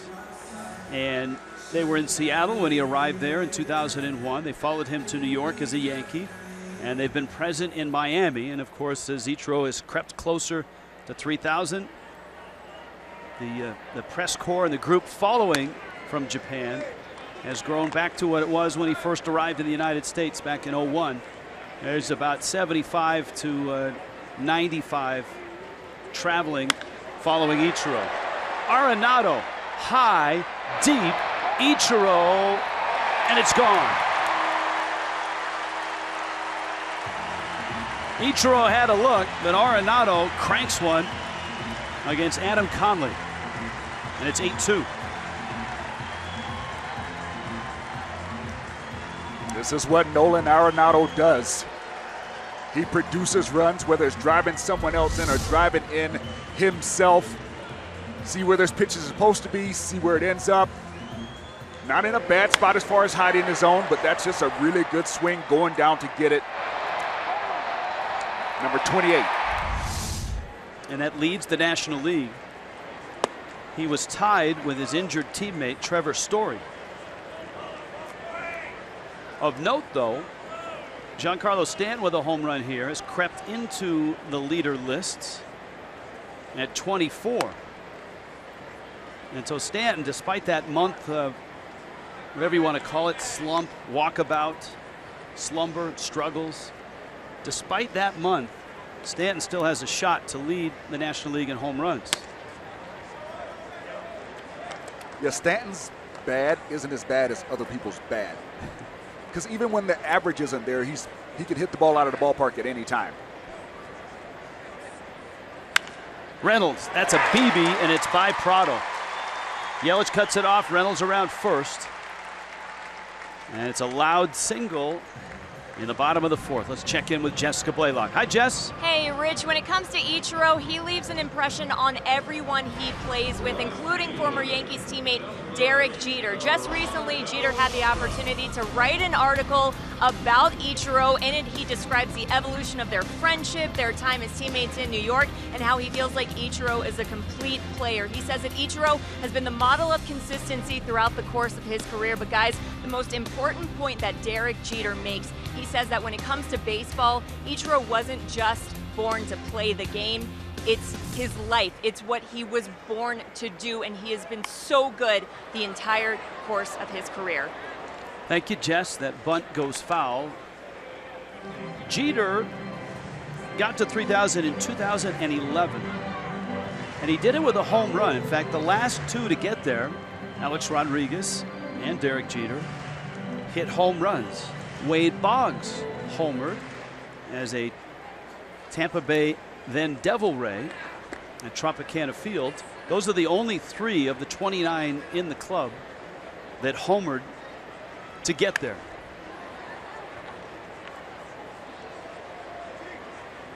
Gerardo Parra fouling that pitch off.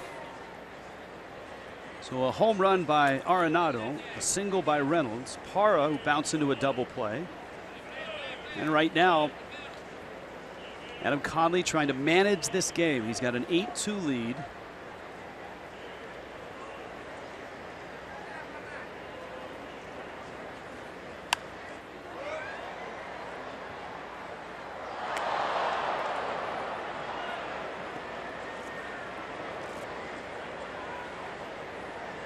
So it's 0-2. Carlos Gonzalez getting the day off. Gerardo Parra off the disabled list.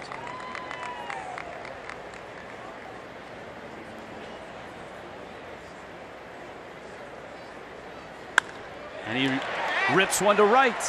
Stanton over to get it. Going first to third is Reynolds. And the Rockies have something going.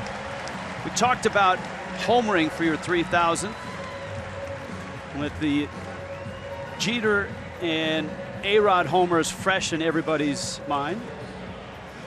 The first guy to do it. 2 is the count. And there's a drive. Deep right field. It is was on this date, actually, in 1999. Wade Boggs.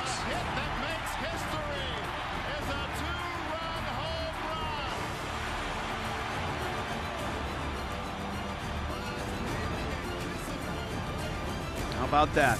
On this date, Boggs did it in 99.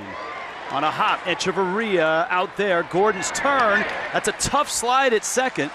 Gordon goes down. And the Marlins, I believe, are going to look at that slide. Joe West was the umpire out there. I think the question is, did he go over the base? I mean, I got that as a clean slide because he went through the base. I got it as a clean slide, too. I'm with you, Preston. And Mattingly's going to go out and discuss this with Joe West. My problem is somehow this whole staying attached to the bag has come into play.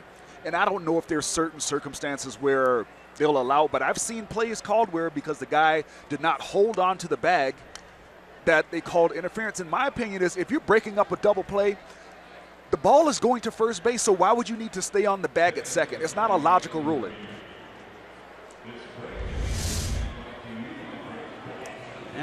D is signaling that he didn't think there was anything wrong with it, but it's not his decision. And there's still a good deal of gray area about this call in the game, much like the first few years, and actually, quite honestly, still now with the home plate collision. That's a good illustration that players still aren't sure what's a good slide and what's not a good slide. Yeah, so don't feel bad at home if you're watching this and you're trying to figure out, well, what exactly is a good slide? Well, players don't really know as much anymore, just like a lot of players don't know what to do when you come to home plate because of the new non-collision rules with the catcher. So right now it's a learning process for everyone in baseball to try to figure this thing out.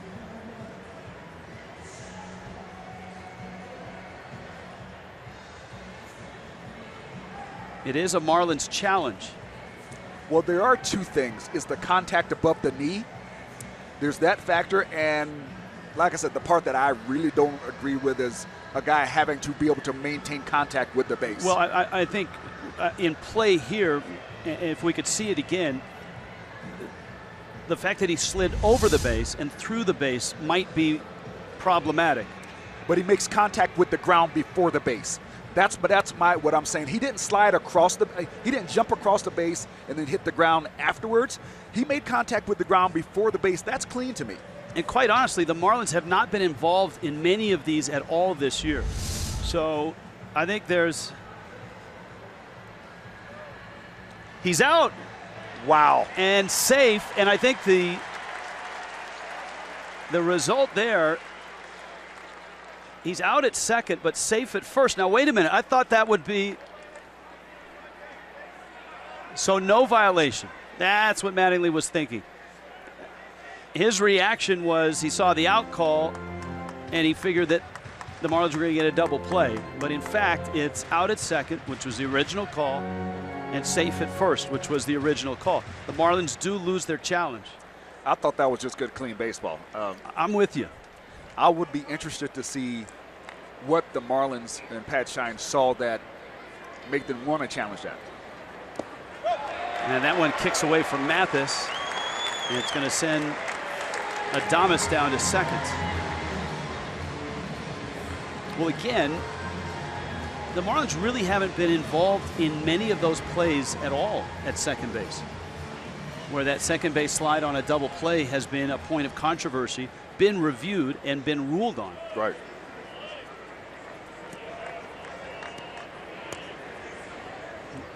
The New York reports the Marlins did challenge the slide rule. To left. Sends Yelich back. Adames tags, but he holds second. And Walters is out. And Chris Russin, the pitcher, is going to hit.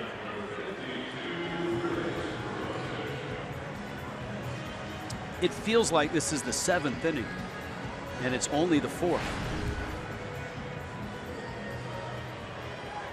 The Marlins have gone almost 3 times through the lineup to a man.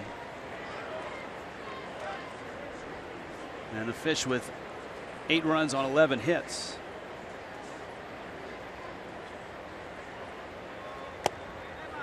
It's a foul tip and a strike. It's 0-1. But for Conley, who gave up a homer to Arenado and a couple of singles, a chance to get out of the inning with just the 2 runs.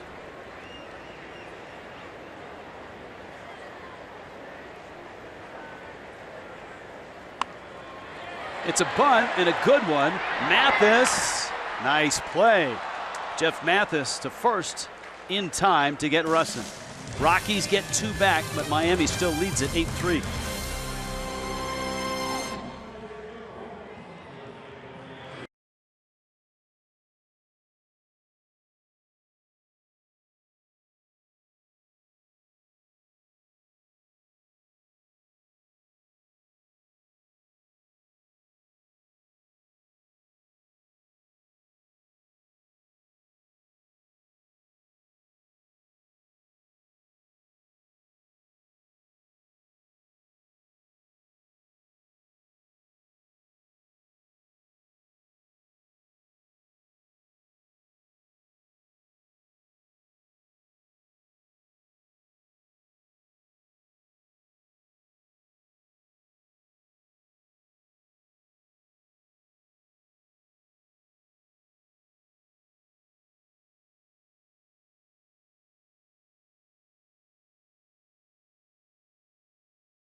Sports Florida is brought to you by the all-new 2017 Chrysler Pacifica, by Subaru of Pembroke Pines, and by Lexus of Pembroke Pines. Price, service, selection.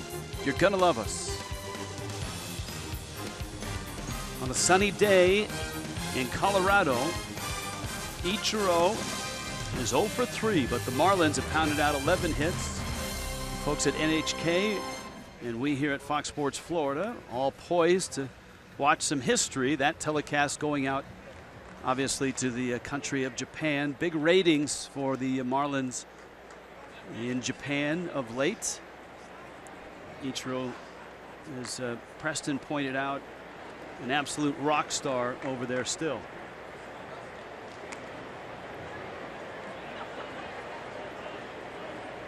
Jeff Mathis, Danny Echeverria, and the pitcher spot, Adam Conley for Miami in the 5th. 2 4-run innings for the Fish, the 1st and the 4th. Mathis had a 2-run hit in the 1st.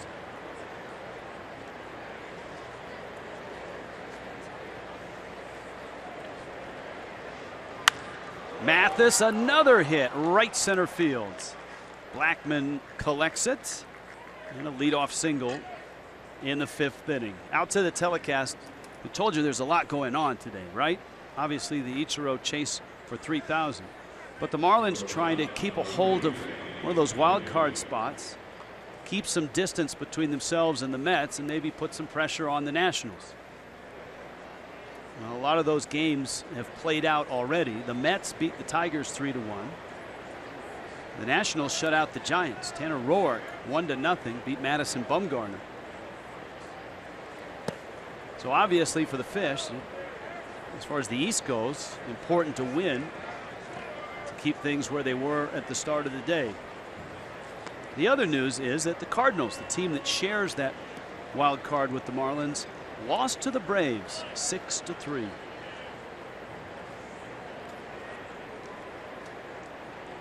And so here's Miami up 8-3, trying to get the win and get Ichiro to 3,000.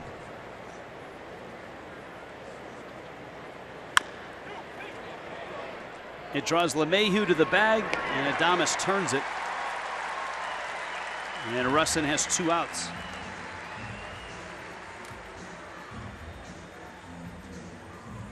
Pitcher's best friend right here. Get the batter to swing at the pitch that you want him to swing at. Clear those bases.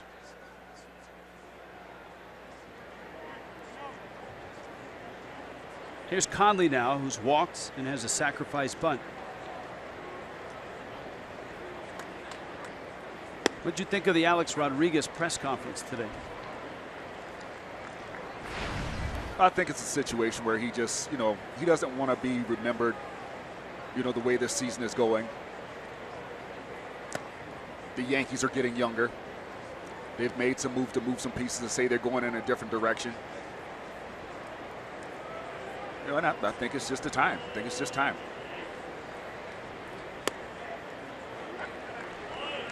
His final game will be Friday night. Joe Girardi said he will try to get him at bats throughout the week. Hasn't had many at bats of late. And Conley swings and misses and strikes out. Marlins done quickly. Halfway through in Colorado, it's 8-3 Miami.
Hitter like that. I mean, he knows the philosophy of hitting. His IQ, like I said, is off the chart. He knows what he's doing. He has a game plan every time. His work ethics is unbelievable. And the bottom line is that everyone just needs to enjoy it and watch it happen. Barry Bonds with the ringside seat, watching Ichiro. Of course, Marcell Ozuna on his off day would be soaking up a little more knowledge. And Adam Conley back on the hill.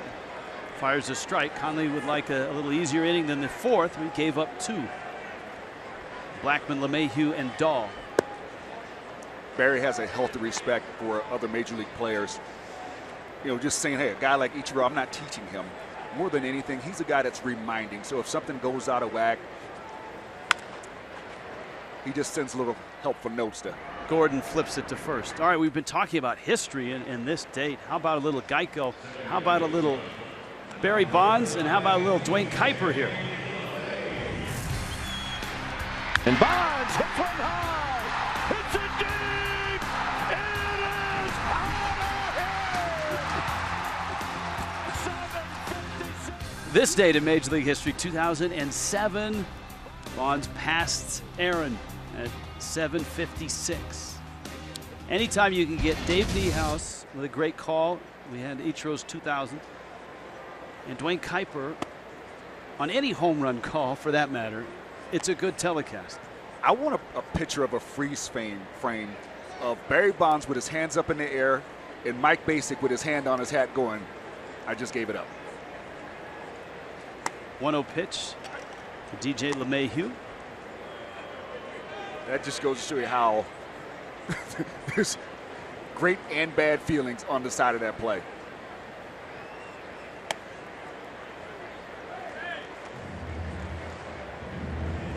Yeah, there is another side to history, right? It's the pitcher that gives up a historic hit.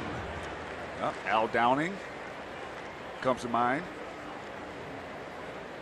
Was it Eric Schau that actually sat down on the mound after giving up Rose's 3,000? Or a significant hit by Rose? Get the crack staff on that.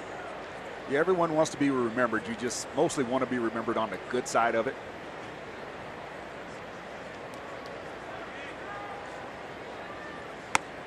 Well, and then there's the other side. There's hitters that are on the other side of history in a significant strikeout. Wasn't Ricky Henderson a victim of Nolan Ryan? Yeah. In one of his benchmark punch-outs? LeMahieu walks. And that'll bring up David Dahl. Well, Conley, and I said at the outset of the telecast, you don't win at Coors Field, you survive at Coors Field. And that's kind of the case here. Nothing's been easy for Conley today. His teammates have given him 8 runs.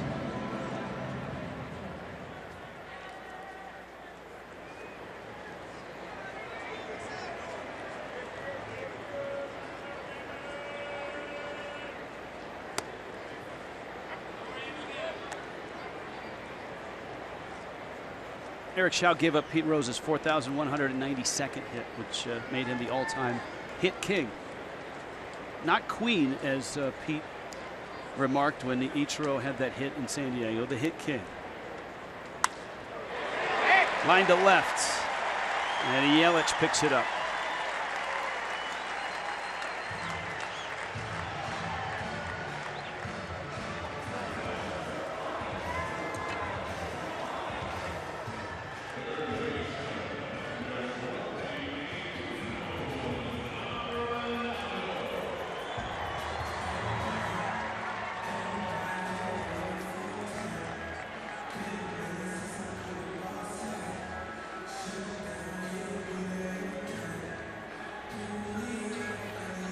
David Dahl with that single now at 13 straight.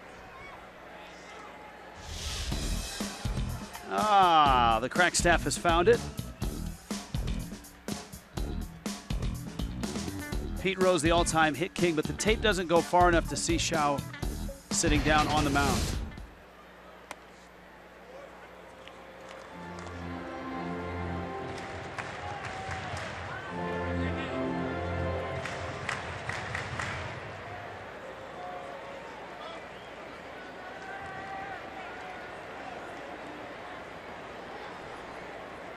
Arenado has walked and homered.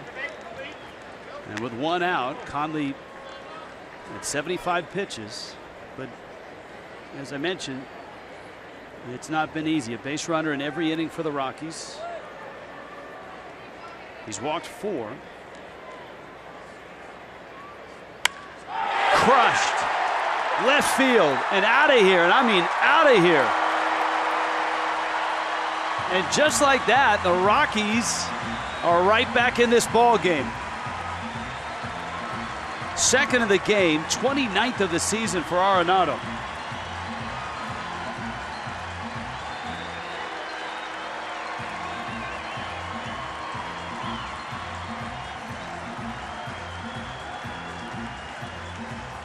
He loves hitting with men on base.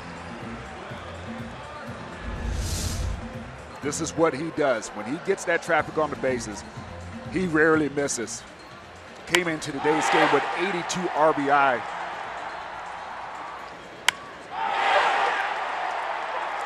And he's added 4 to that total today. Here is Reynolds, who takes in the blink of an eye, it's 8-6. And a lot more urgency now for Miami. On a day where the ball is jumping. Arenado's hit 2. Giancarlo Stanton is homered. And what seemed like a large lead feels pretty tiny right now. Well, I mean, you look at those pitches were down in the zone. Arenado just, he likes the ball down out over the plate. Good swings, good plate coverage. Ball and a strike to Mark Reynolds. That milestone strikeout for Nolan Ryan of Ricky Henderson was for 5,000.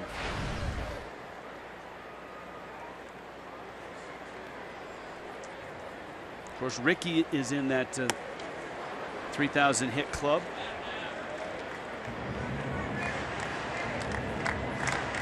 Henderson doubled back in 2001 to get there.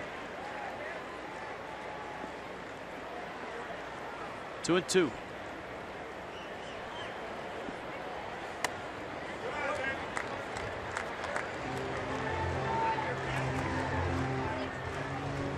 Hunter Cervenka, whom the Marlins acquired earlier in this series on Friday night. That one fouled back and out of play. The count 3-2. And Cervenka in uniform and warming up. Conley trying to get through the Rockies' fifth.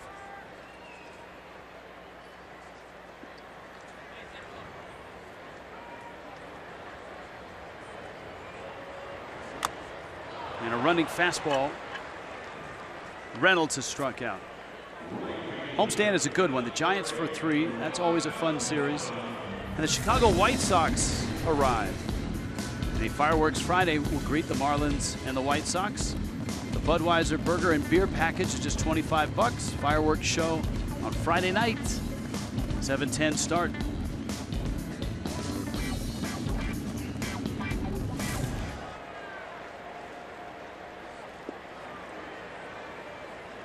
Now Parra, who's bounced into a double play and is singled. Ichiro, with the glasses on, makes the catch, but the Rockies are right back in it. A 3-run shot by Nolan Arenado.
Of Miami Marlins baseball.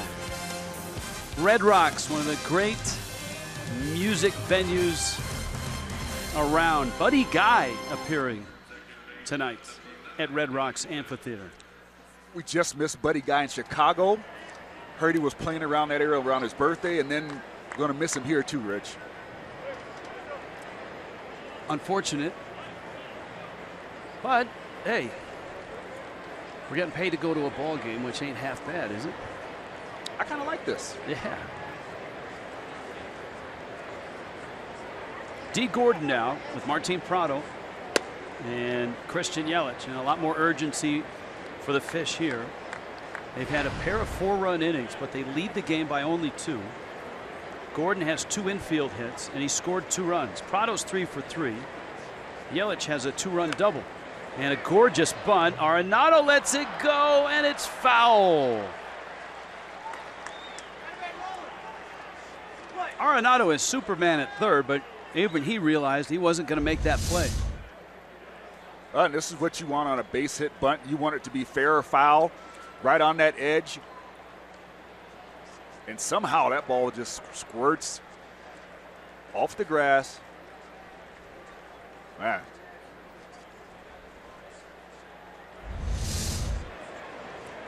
Now in his last at bat, his last turn around the bases, we saw D. Gordon favoring that right shoulder.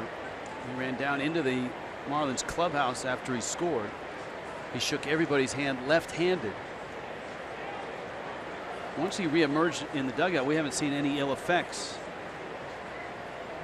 But this is his first at bat since, and he's bunting again. Is that a sign that possibly that shoulder's bothering him, that he bunted twice in a row? Well, it's going to be his bottom hand, but I don't know.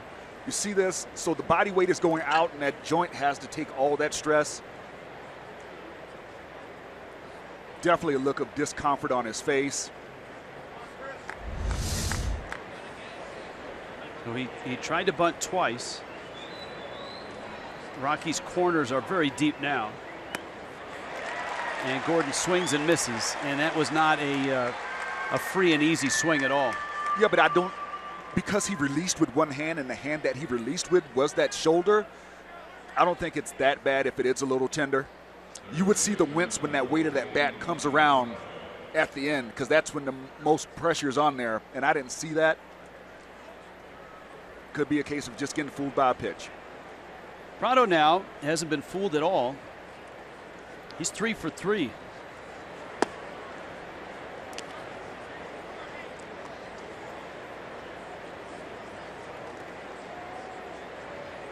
He knocked in 2 with a double in the 4th. Also has a couple of singles. A strike, and Walters is out to talk to Russin, who took over for John Gray. Marlins knocked Gray around and knocked him out in the 4th. And Gray was responsible, or is responsible, for 8 runs.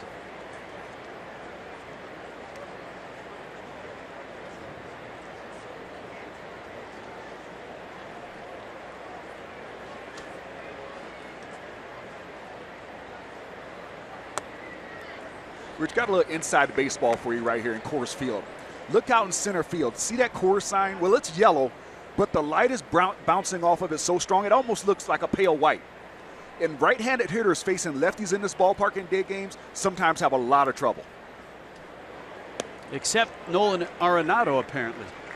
Well, he's not like everybody else, Rich. he's crushed 2 long homers from the right side, but I see what you're talking about because the sun is clipping it. Once again, Rich, you have let the truth get in the way of a good story of mine. Oh, well, come on. Wait a minute. That one fouled at the plate. Now, wasn't that sign, didn't they used to be white? Yeah, they had a big O's tire sign. The sign was all white. The only thing that was dark in that whole thing was the tire. And it was terrible. Jeff Francis seemingly pitched every day game he could in this ballpark. Had tremendous success. De La Rosa, when he first got here, he pitched almost every day game. And now we got Prado limping around here. Yeah, Prado fouling that pitch off. Let's see where it got him. He's got the guard on the shin. That hits the toe. He never hits that shin guard.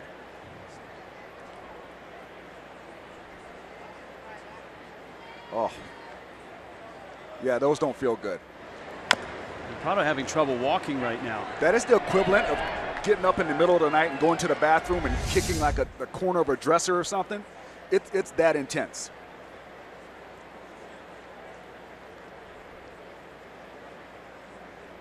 And this is taking longer than normal for a guy that fouls one off his foot. And as we've seen Prado over 2 years, he's as tough as they get. So if he can't continue, you know he's in great pain.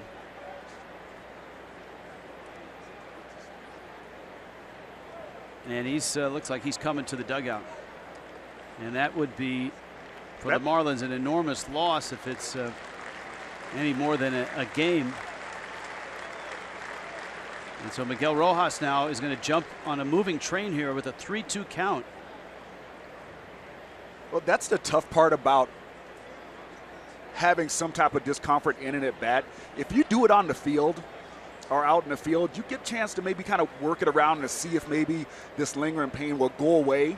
But when you're in the middle of an at bat, a decision has to be made in a reasonable amount of time. So it forces the hand of the manager or the training staff to make that decision to pull that player, or that player's decision to pull himself. That time frame is a lot shorter when you're in the middle of an at bat. And you can see Prado right now doubled over. I think he's either untying his shoe.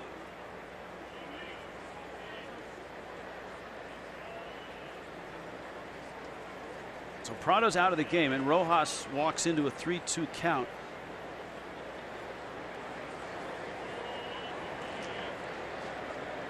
Rojas trying to get the batter's box redrawn to get his bearings. Chris Russin into his third inning of relief in a 2-run game in the 6th. Rojas off of Arenado into left field. Rojas around first, and he's headed to second. Now he stops, heads back to first, and gets in with a dive. A minute and a half ago, he was sitting on the bench, probably eating sunflower seeds, and now he's at first base. We'll see if it's a hit. Arenado reached for it. Ball's got that top spin on it. See Arenado have to kind of jab for it. About 3 or 4 steps to his glove hand side. I'd say that's probably got to be a hit. If it's closer to him and he doesn't range that far, I would lean more towards error. Yelich now 1 for 3. And Rojas at first.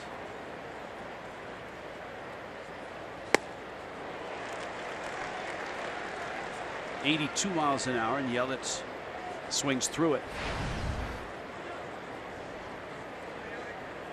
Yelich's hit was big in the first. He drove in 2. Mathis drove in 2 in the first. Stanton a 2-run homer in the 4th. Prado a 2-run double in the 4th. Ball in the dirt. Rojas holds first. The ruling initially is E5 on Arenado. The count on Yelich right now is 1 ball and 1 strike.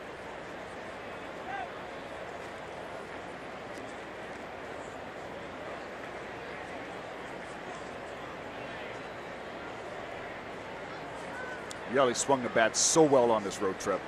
Line drives all over the place. Went deep in Chicago.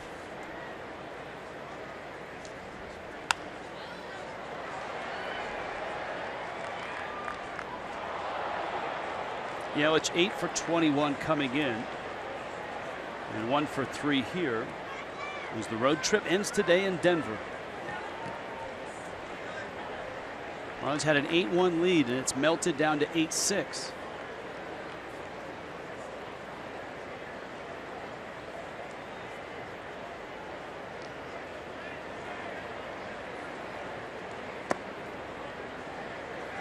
Russin misses away. It's 2-2. 1 out. Stanton's on deck. Then Dietrich, then Ichiro. On an 0 for 3 day is Ichiro.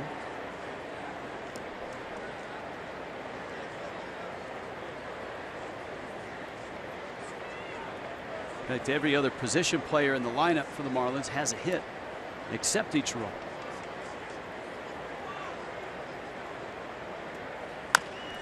Yelich, a ground ball. LeMahieu has it and can't get Yelich. Now that's a hit. A 2 for 4 day for Yelich. And Miami has something going with Stanton coming to the plate.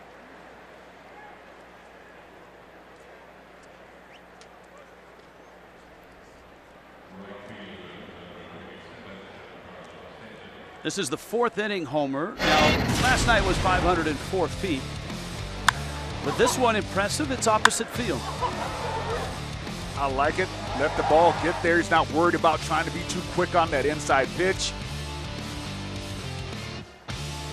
And when he's hitting the ball out to right field,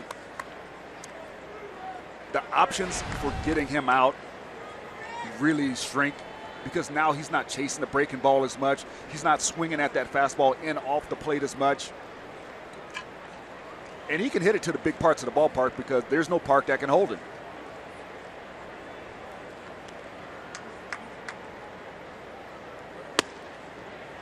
Fastball in.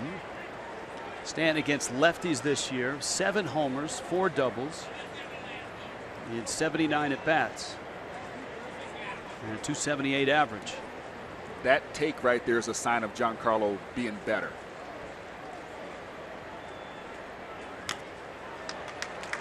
Looked like he was again thinking right field.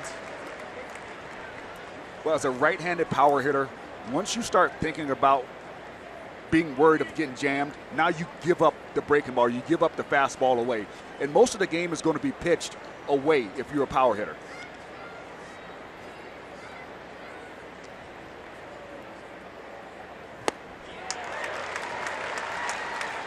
Change up on 1-1, and it's 1-2 now.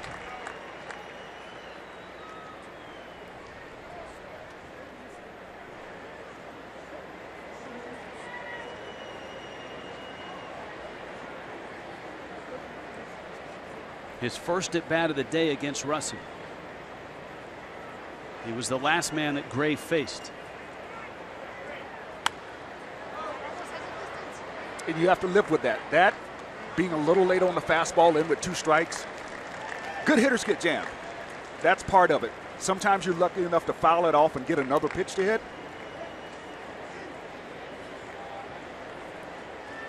Miguel Rojas at second, Christian Yelich at first.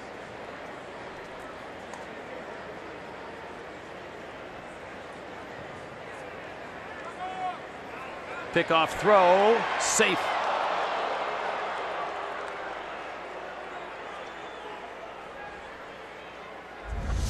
Marlins have lost their challenge. The Rockies still have theirs. Nice try. Good timing between. And they're going to challenge it. So the Rockies are going to challenge. I'm sure there are 2 or 3 other looks at that play at second.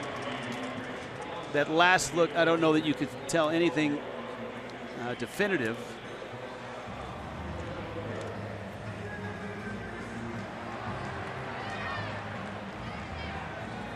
A lot of the players watching the view up on the big scoreboard.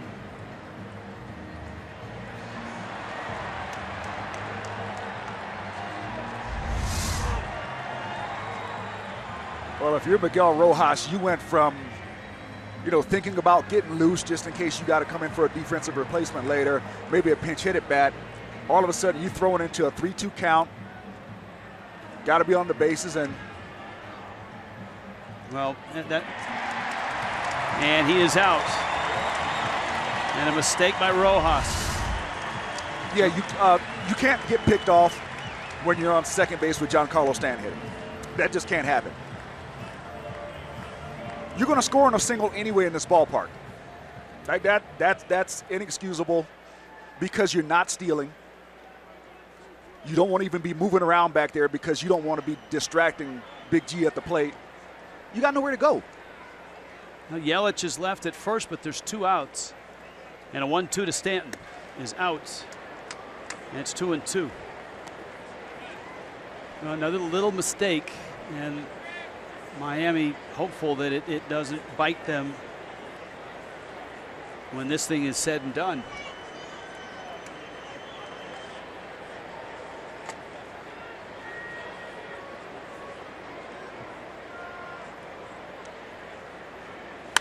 Stanton up the middle, and LeMahieu playing there gets the outs, and the Marlins' 6th is done. 8-6 in Colorado.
In Colorado, this one's a long way from being done. Miami had an 8-1 lead at one point. It's 8-6 now with Preston Wilson, Jessica Blaylock, Rich Waltz with you. 88 degrees at Coors Field. And the Miami debut now of Hunter Cervenka. You can see him in your shot there. He climbs up on the mound. He takes over for Adam Conley. Miguel Rojas stays in the ball game, and he's at third base. I'll try to get you a report on Martin Prado, but you saw it's pretty plain. He fouled a pitch off his left foot and could not continue. Cervenka, and his first pitch to the switch hitting Adames is ball one. This is the year for Cervenka, and for him, this is his rookie year, his first year in the big leagues.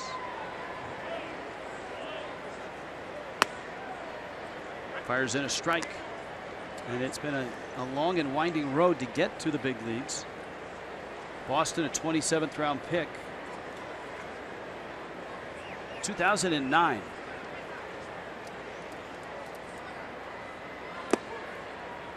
And from there, climbing up the Red Sox organization, he was acquired by the Cubs in the Marlon Byrd trade in 2012. Found himself in 2015 bouncing around with Atlanta. There's a strike, and that was after a 8-game stop with the Sugarland Skeeters of the independent baseball. But he pitched well enough in the minor leagues for the Braves, and he got himself to the big leagues this year. 2-2 breaking ball, and he strikes out Adames, and he's been really good against lefties this year, Preston. Lefties hitting just 145 against him this season. Yeah, good stuff. Gets lefties out, which I think is the big thing. You want to make sure you got a guy there, independent, that can come in late and stop some of those big left-handed power bats that baseball has.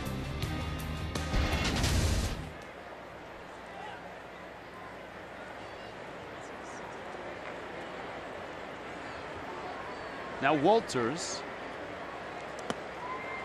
So the Marlins finally have a lefty in their bullpen that can get lefties out, and Cervenka's been able to do that this year for the Braves.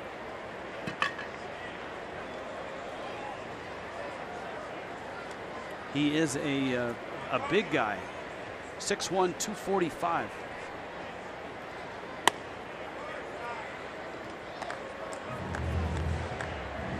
Walters has walked and flied out. Remember, when you think about Prado and the ball off his foot, the Marlins are hopeful that Justin Bour is good enough to go tomorrow. He's still on the disabled list. And Cervenka comes in and gets 2 outs. And Chris Russin is going to hit. Digital Flex Pass. You get 20 digital tickets for just $199. That's $10 a game. You pick the games. The Flex Pass is the perfect way to follow the fish as they try to chase down a playoff spot. Marlins.com, the place to go for tickets. Russin takes a strike. It's a 2-run game. And in the top of the 7th, it'll be Derek Dietrich and then Ichiro. Jeff Mathis. That trio due up next half inning. Ichiro 0 for 3 in this game. The Marlins have banged out 13 hits and have 8 runs, but nothing is guaranteed right now. The Rockies were down 8-1, and it's 8-6. Nice swing by Russin, and he lines it right to Echeverria. 8-6. Nice debut by Hunter Cervenka. And here comes Ichiro. The chase for 3,000 continues in Colorado.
Anytime you get a my oh my out of Dave Niehaus, you know you've done something. That was Ichiro on that magical night back in 2004. That was his best season.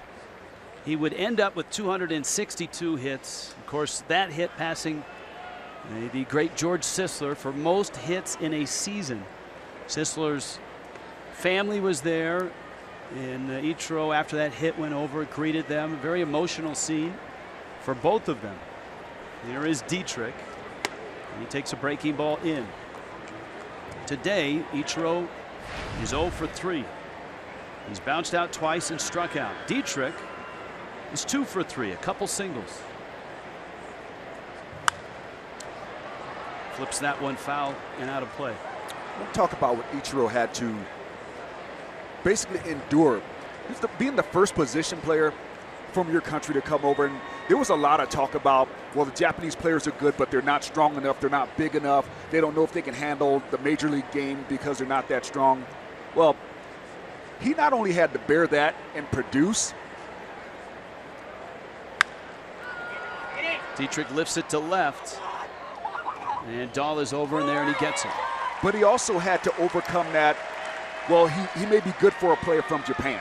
No, he's just good for any baseball player. Well, in 2001, when he won the MVP, he quickly quieted that talk down. But you're right. Ichiro himself said when he arrived, he felt an enormous amount of pressure, not from Major League Baseball, not from anybody in America, but from his country and the league that he had played in for his first 9 years. The ramifications of failure were much greater for him because of the guys that came after him. Ichiro now against Russin. He's one hit away, and he takes out. His father was the one that taught him how to hit. He started when he was 7.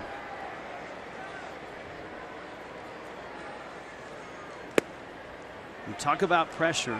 When he got to high school, his father told his high school coach, don't praise him. We want to make him spiritually strong. The 2-0. Ichiro to right and deep. Back goes Parra to the wall, and it's off the wall. 3,000 is in right field, and Ichiro is racing for third. And he's done it. He's climbed the mountain. A triple.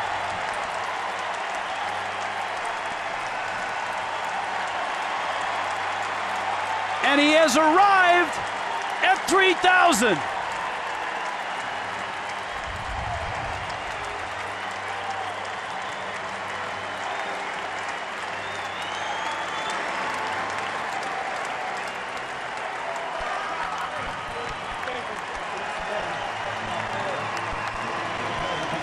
Parra made a leap for it and couldn't get it.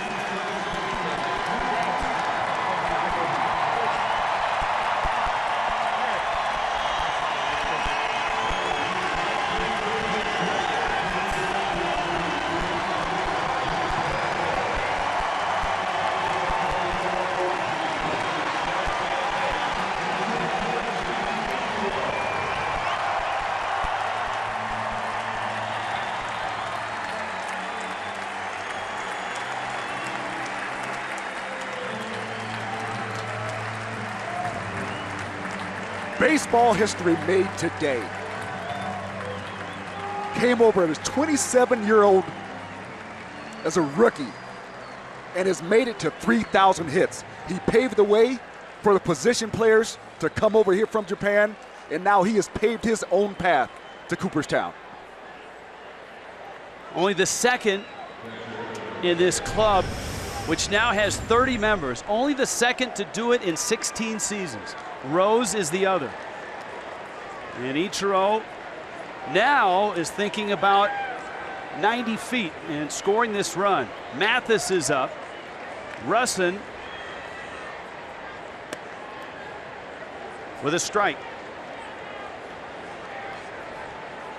A one-out triple. And a huge viewing audience in Japan for sure. Infield in, Mathis calls for time. And steps out of the box. 2 for 3 is Mathis. Ichiro's second triple of the season. In his career, his 93rd triple.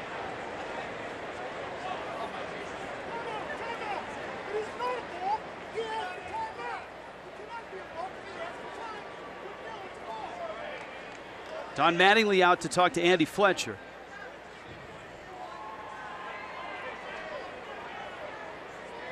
And the conversation had to do with a balk call. Maybe the Marlins dugout was asking for a balk.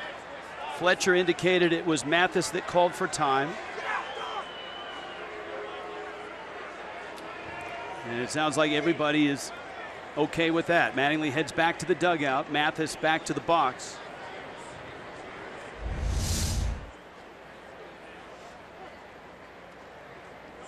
Let's see what they're looking at here. Mathis into center field. That's a base hit. Ichiro scores. 3 hits for Jeff Mathis. And Ichiro comes across. It's 9-6 Miami.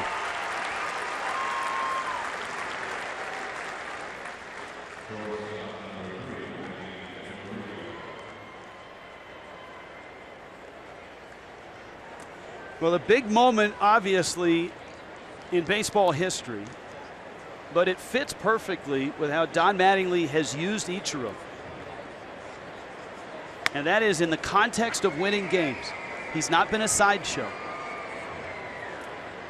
Mattingly has used him when he's needed him, and he needed him today. And so Ichiro scores an important run. Mathis has driven in 3. And here is Echeverria. Echeverria off of Russin, who is hurt and limping, but gets the outs. And that can't feel good. It hit him flush. Yeah, that out hurt. And that ball's right back up the middle. Take another look at it. Oh, right in the seat of the pants.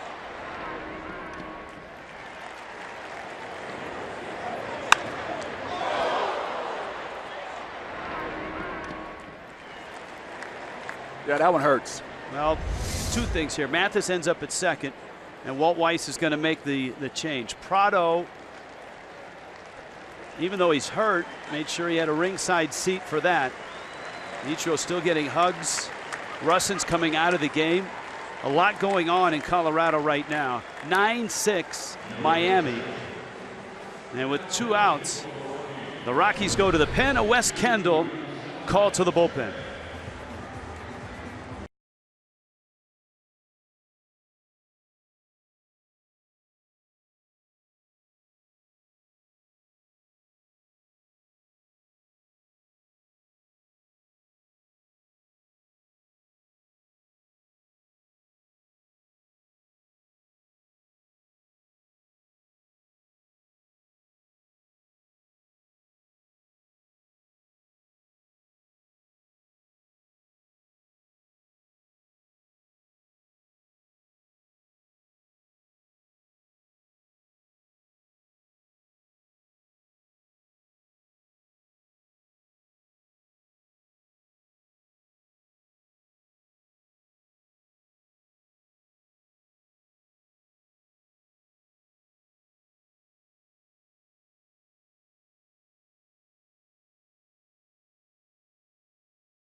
Congratulations on your 3,000th hit.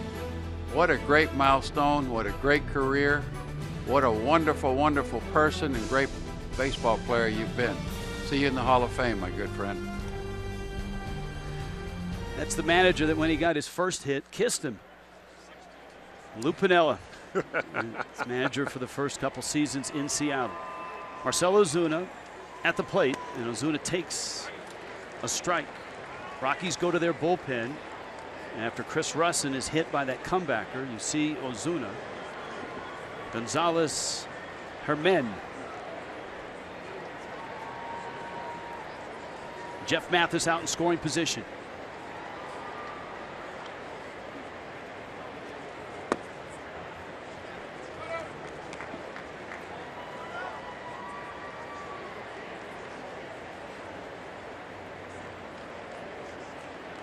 I like the use of Ozuna in this spot.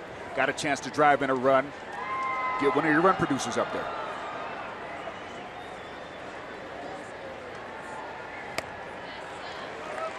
Now swing and a miss. This was a day off for Ozuna. That's why Ichiro got the start. Herman, an ERA in the mid-5s. And this game still feels like it's a long way from being done. And adding runs on, so important.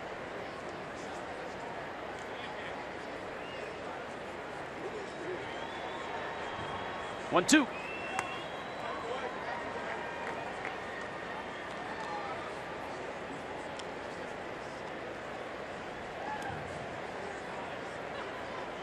Two balls, two strikes. You got Gordon on deck. Marlins obviously will be going to their bullpen for the bottom of the 7th.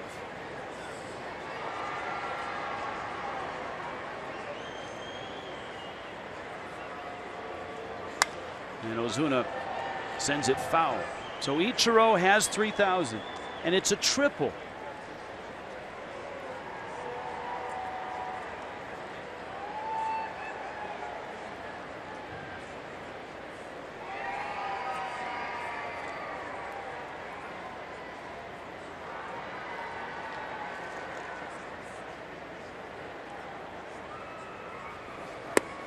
Ozuna swings and misses.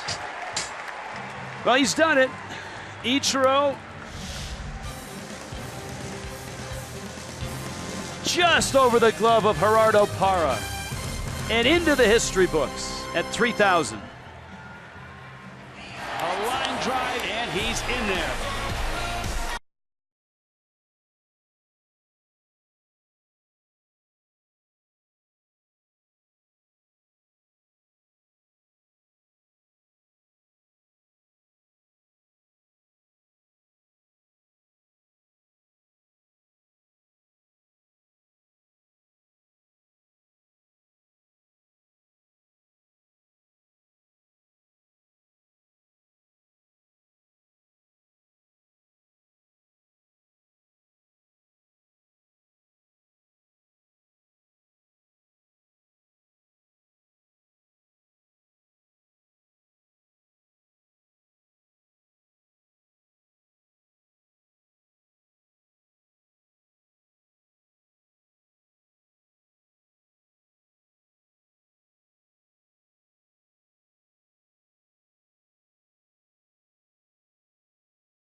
All right, thank you, Craig.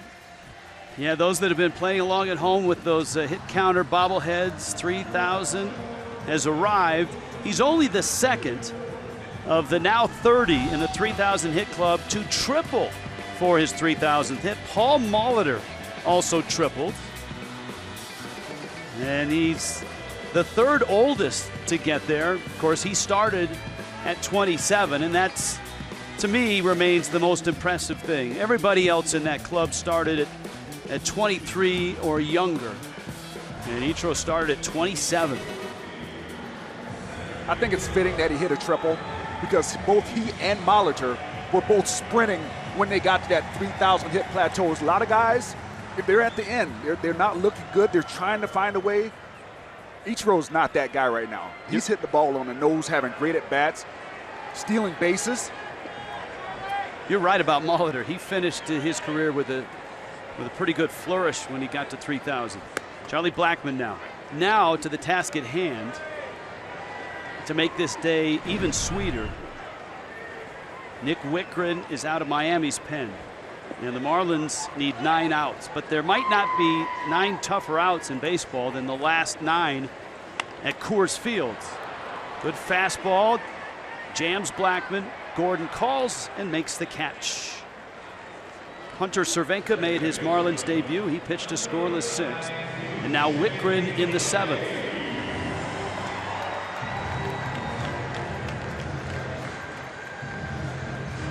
Wittgren, in my opinion, has started to become one of those guys where you see him as a fit for a back end of a bullpen. He throws strikes.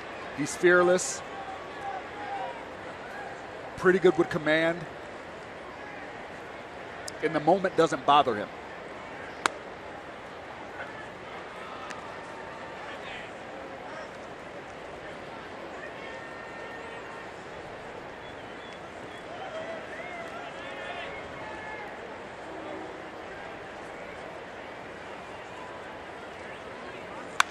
LeMahieu rocks one into right field. But DJ LeMahieu has just been a demon in this series. I mean, that's his 6th hit. He's walked 5 times. Let me give you a quote from his manager, Walt Rice. His approach is so consistent. He doesn't stray away from it. It's a rock-solid approach. He stays in his zone. He's matured as a hitter, and he doesn't expand for the pitcher much anymore. He's a tough out. That's your manager. And a guy who played as long as Walt Weiss did, I think he knows what he's talking about. Yeah, and we said it earlier, even though LeMahieu has some major awards, I think he's still under the radar somewhat across the country. Not obviously in Colorado, maybe not even in the National League West, but I think nationally he's a guy that doesn't get as much press as his skills and his performance deserves. David Dahl, who is 1 for 3. And in all of this Ichiro talk, Dahl right now is on a really interesting ride. He's hit in 13 straight games, and those happen to be his first 13 games in the major leagues. The all-time record, going back to 1913, is 17. And a guy that came 1 shy of that wore a Rocky uniform before a Marlin uniform. That was Juan Pierre, who got to 16 when he made his debut.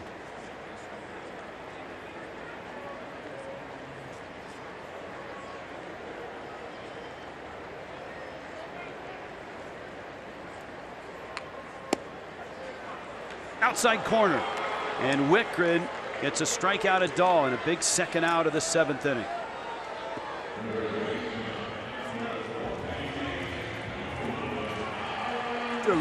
Get a look at that last pitch from Wittgren. Target set up outside. Ball stays out there. Maybe gets a little help.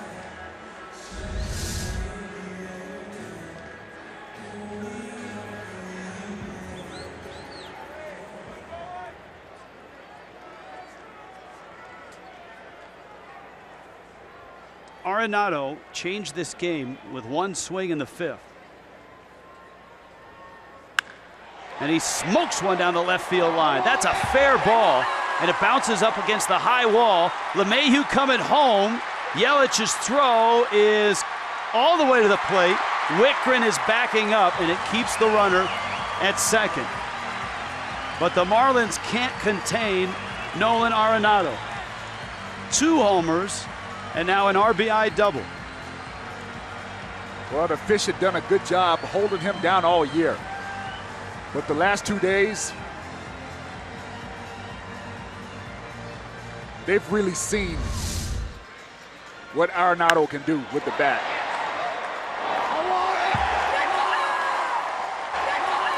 Ball right on the line. In Coors Field, the balls down the line don't tend to hook foul as much. So the ball, if it hits down the line, is going to stay more true. That one got some chalk, and Arenado does it again. Another run produced.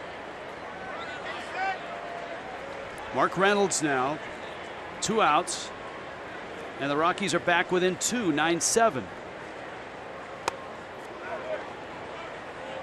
And again, the hardest 9 outs to get may be here in Denver in the 7th, 8th, and 9th.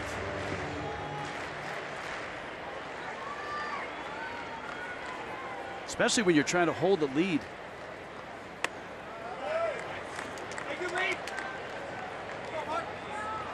All right, the fact that Wickren is pitching in the 7th, does that mean it's Bearclaw in the 8th and not Rodney? Possibly.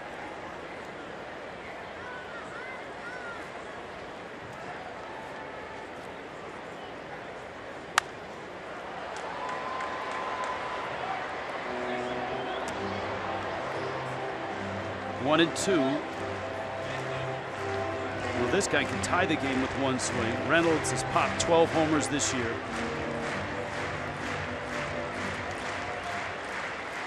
He's had some massive home run seasons.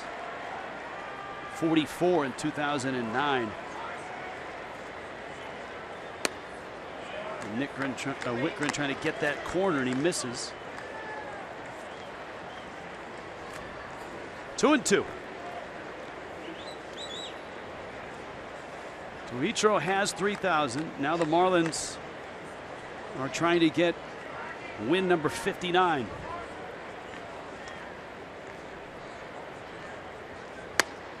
And he got him.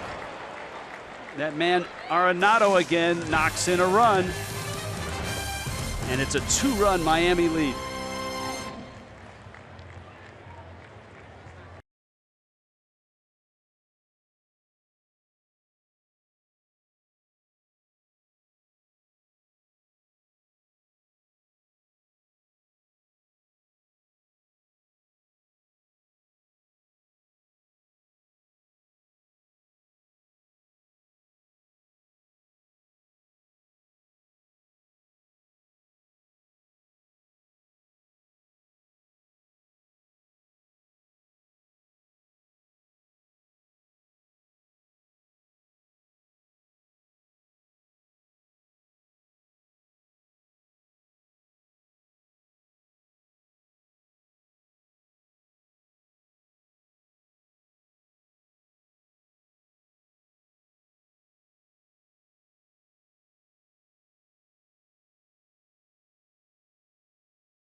Wagner, Cobb, the Say Hey Kid, Pete Rose, Roberto Clemente, all with 3,000. The great Tony Gwynn. And now Ichiro. Only the second of the 30 to triple. And he does it here in Denver on this glorious Sunday. Marlins flooded the field. About a minute and a half standing ovation from the fans here at Coors Field. And now the Marlins will try to win this ball game with a 2-run lead entering the 8th inning. It's the top of the order. Ichiro going to get another at bat in this ball game. D. Gordon, Miguel Rojas, and Christian Yelich.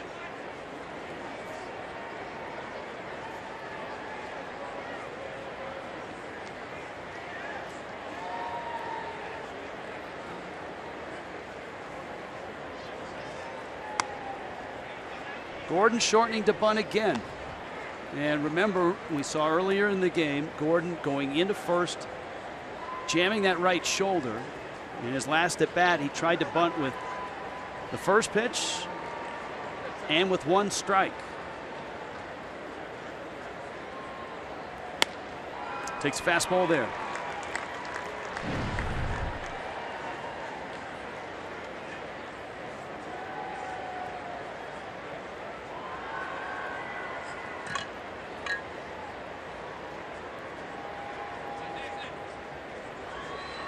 Boone Logan out of the Rockies pen. Gordon to right. And it's Parra fighting the son who makes the catch. Fox Sports Florida, Southwest Airlines giving you a chance to win an all-inclusive stay at Nassau on Labor Day weekend. Just tweet hashtag Southwest Summer Days Sweeps and hashtag sponsored to @Fox Sports Florida for your chance to win.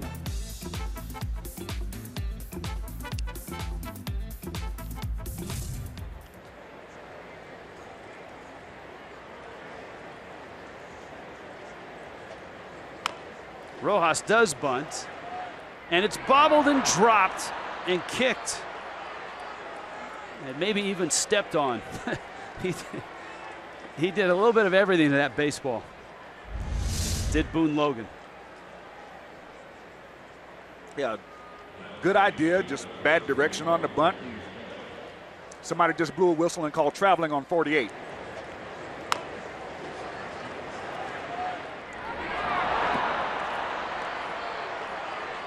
It's going to be an error on Boone Logan.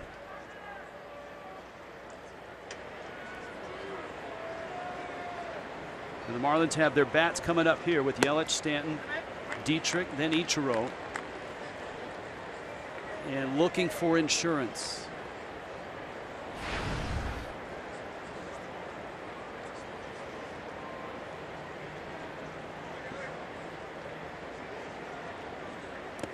Ball in the dirt. Now, I asked Preston the question with Nick Wickren pitching in the bottom of the 7th, who might handle the 8th? And it's Kyle Bearclaw right now who's up. And of course, Fernando Rodney has had 2 really rough 8th innings on this road trip.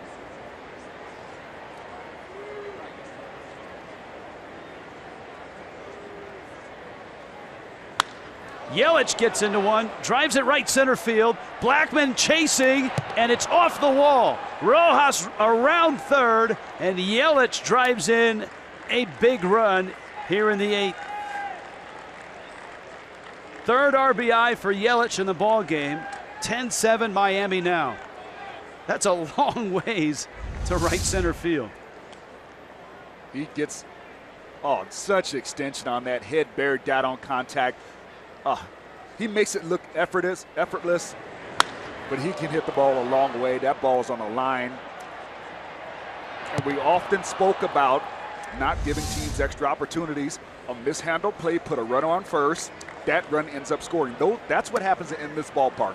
It happens in other ballparks as well, but there's more hits. There are more hits to be had because of the space, the acreage of this outfield.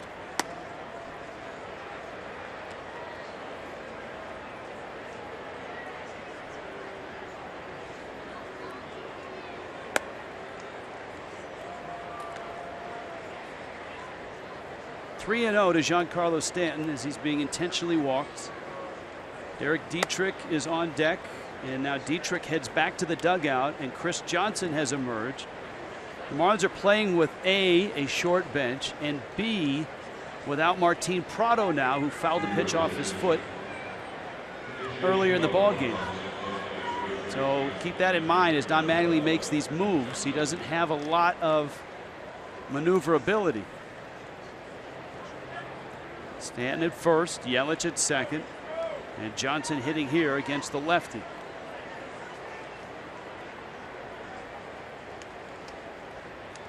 Johnson a double last night and a single in the first game. He takes a strike.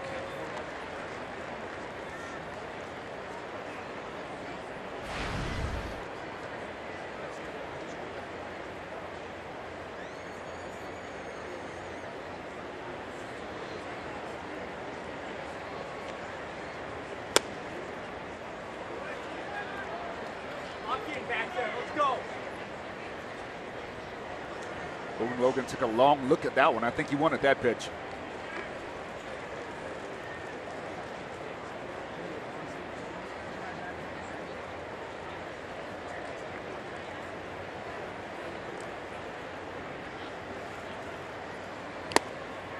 And he gets a strike on Johnson. And it's 1-2.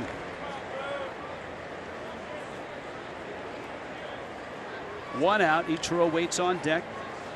3,000 in the books, a triple last inning.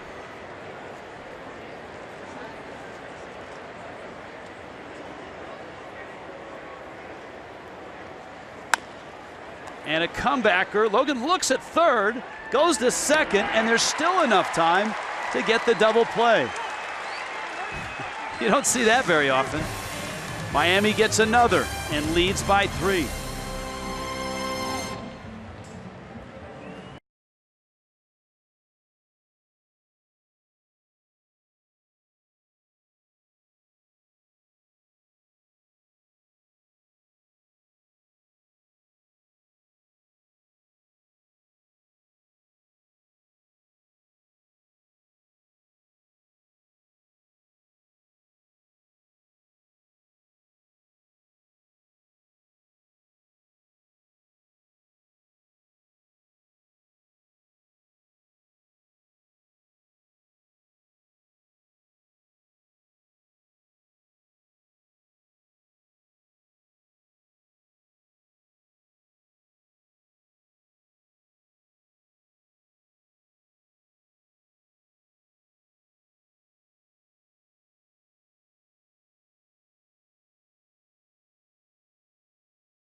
Bottom 8 here. Ichiro with a triple for number 3,000. And on Marlins Live, brought to you by Checkers, we will have his post-game press conference live from Denver. And so make sure you're with us after the ball game. Ichiro with his interpreter, Alan Turner. Now remember back to San Diego and the press conference that he gave there. There was a lot of questions about Pete Rose, and Rose had been very, I don't want to say surly about it, but certainly not graceful. And Ichiro said, look, if you want to celebrate it, that's fine. If you don't, I'm okay. And then he paused and he said, but 3,000 is legit. And yes, it is. And I'll put it like this. He came over at 27 after having to play 9 years in Japanese baseball. They did the numbers. He only had to hit 280. In 7 of those years. In 7 of those years to have passed Pete Rose in a number of hits. So I feel like Pete Rose kind of took it in a direction that it didn't need to go. Nobody was saying Ichiro was better than Pete Rose. They weren't saying he was replacing him. It's just numbers. Gerardo Parra now, and it's Kyle Bearclaw who's in for Miami. And Bearclaw gets a strike. This inning has been troublesome for the Fish on this road trip. Wednesday's meltdown in Chicago started in the 8th, finished in the 9th, with Rodney in the 8th, Ramos in the 9th. And of course here in that wild game 1, again Rodney faltered in the 8th inning and gave up 3 runs, gave up the lead, but the Marlins roared back and won it in the 9th. Rolled over on it. There's Chris Johnson. And he steps on the bag. Johnson staying in after hitting for Dietrich. So Bearclaw has the first out. Now here's the deal, Preston, as you look at it and project ahead. The Marlins would love Bearclaw to go 1-2-3, because if he can do that, then Ramos would face 9-1-2. And you really want to stay away from Arenado in that 9th inning. Arenado's in the 4 spot.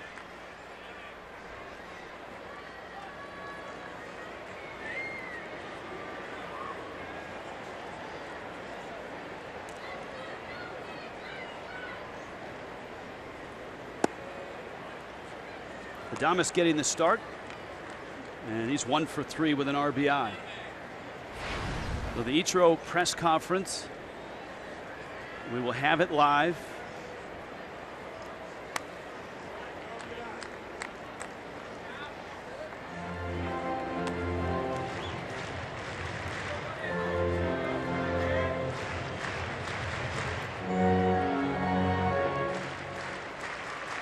Two and 0. And I'm sure a lot of Ichiro factoids, 3,000 hit club notes coming your way on the postgame show as well. Little tapper out towards Echevarria. Fires to first in time. And Adames is out number 2. And here is Walters. Ichiro will lead it off in the 9th.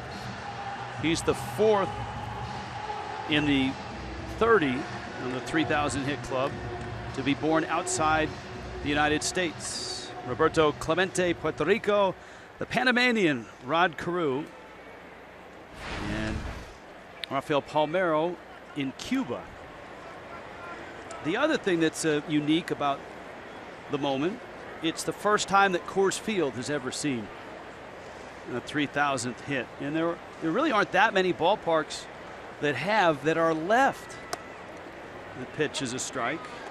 You know, the oldest, Wrigley and Fenway, each have 1. Yastrzemski in 79 and Musial in 58 as a pinch hitter at Wrigley. New Yankee Stadium has A-Rod and Jeter. Biggio did his in Houston at Minute Maid. Palmeiro actually did it in front of Ichiro at Safeco Field. Wade Boggs, Tropicana Field. Paul Molitor, Kauffman Stadium. And in Anaheim, you have George Brett and Rod Carew, because the Big A has been around since the 60s. But, you know, there's some ballparks out there you're thinking, Dodger Stadium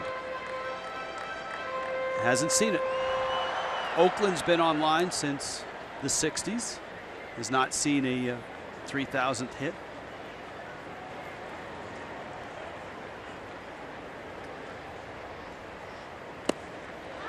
Kyle Bearclaw not only handles the 8th, he goes 1-2-3 through the Rockies in the 8th. 10-7, Miami on top. Ichiro goes for 3,001.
2-0.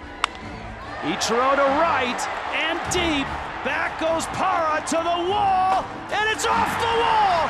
3,000 is in right field, and Ichiro is racing for third. And he's done it. He's climbed the mountain. A triple.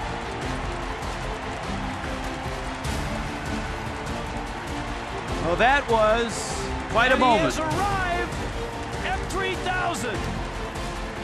Ichiro a triple, just the second of the 30 to triple. He and Paul Molitor share that distinction. And that was a big moment in the game in terms of the score. Ichiro's triple in the 7th. He would score on a Jeff Mathis single, an insurance run for Miami, who leads at 10-7 now. And Ichiro climbs in to lead off the 9th.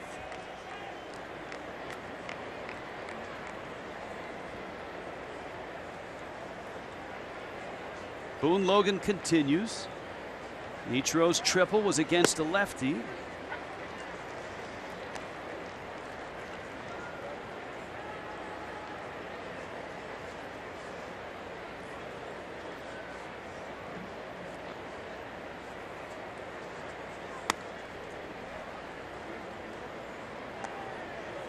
And the count, 1 ball and 1 strike.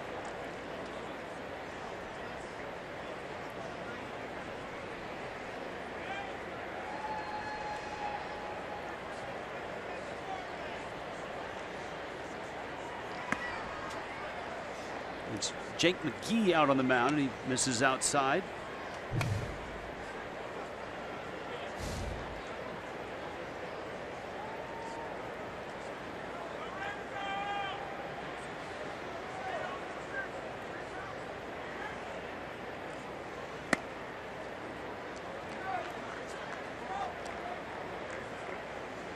Three and one. So 1 for 4. Second triple. And you wonder if now that he's there, if there's a flood of hits that follow.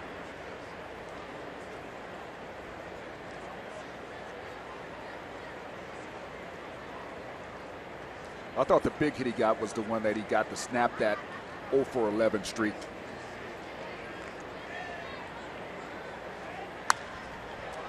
He fouls that one back. After that, his at-bats have been better and better. You talked about the pressure that he felt coming over, and that, as Ichiro said, all that pressure he felt was coming from Japan. All the hopes and dreams of Japanese baseball arriving with him. He's only been on the disabled list 1 time, and that was for an ulcer. And that came right after the World Baseball Classic when he was representing Japan. He did not have a great tournament, though he had the game-winning hit in the championship game. And so that's it. The only time he's been on the DL was an ulcer.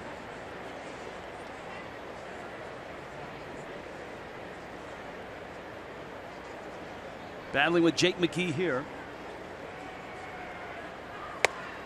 Fastball in, Ichiro walks. And here comes Mathis, who's had a very productive day. 3 for 4 with 3 runs driven in.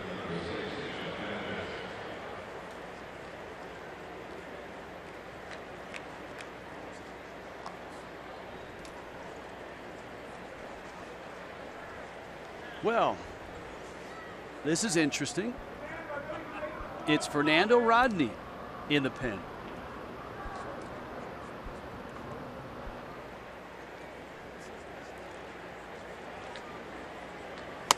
Mathis swings and misses. It's 0-1. And I know Fernando's had a few bad outings, but I think the one thing you also have to look at when you're tossing it up between Ramos and Rodney right now is Rodney was still throwing strikes. And even though he may not have had great outings, he was still throwing strikes. Mechanically, Ramos needs to get sound again. There's getting hit, and then there's not throwing strikes. And so both guys have struggled. Right. And so it looks like Rodney will get a crack at the Rockies in the bottom of the 9th. Ichiro's at first. Now Ichiro this year has swiped 9 bags.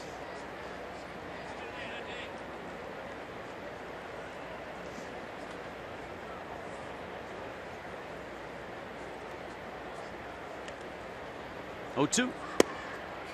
It's in. And it's 1-2 to Mathis. Mathis came in with just 12 runs driven in this year. He's knocked in 3 today.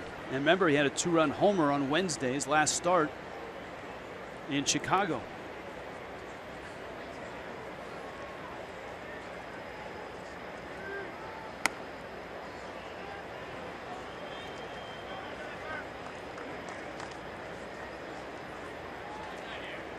Well, I said maybe they should let Rodney every now and then close a game or finish a game just to kind of give him an edge, see if that changes the execution.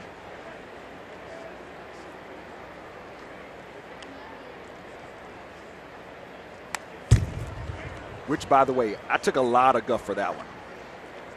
Just because, you know, well, how do you want to put a guy in that situation if he's not pitching well? I understand why people feel that way, but there also are different things in play mentally for a guy that's been a closer. I think Rodney's got the 3rd most closes in baseball during the time that he's been playing. 2-2. And Mathis strikes out. McGee with a good fastball. And Echeverria coming up. So we're not saying take Ramos's job. We're just saying do something different. Well, it's hard to know what the case is and why he's up, but we'll find out certainly on the Marlins Live post-game. MLB.TV Premium, every out-of-market regular season game on over 4,000 supported devices. MLB.TV, the place to go for details.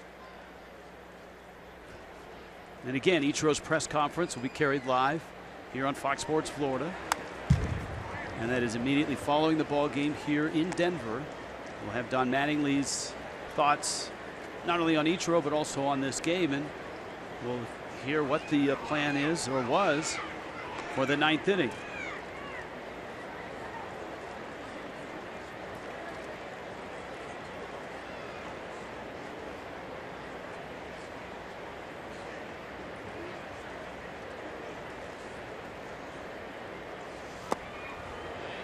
And Echeverria behind the count 0-2. Pitcher spot is on deck, and JT Realmuto occupies the on-deck circle.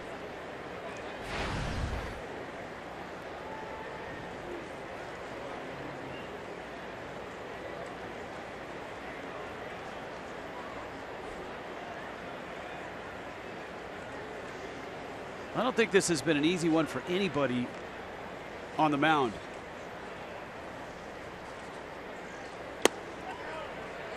Strike 3 called.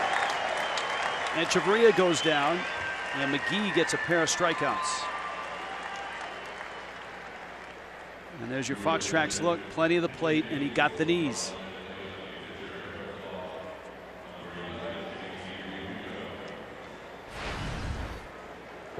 So here's Realmuto.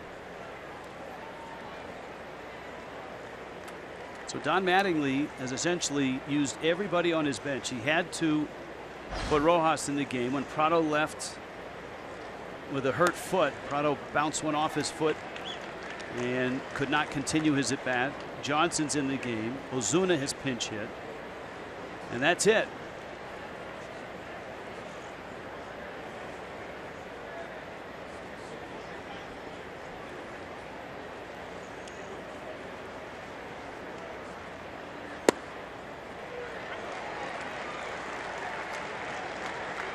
Oh, 0-2.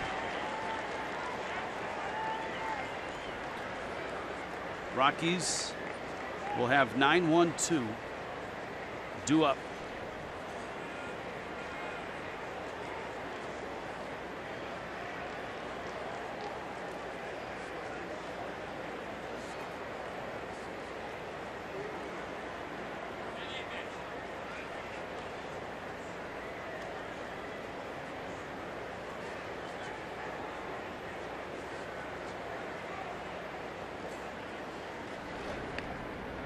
And Ichiro chased back.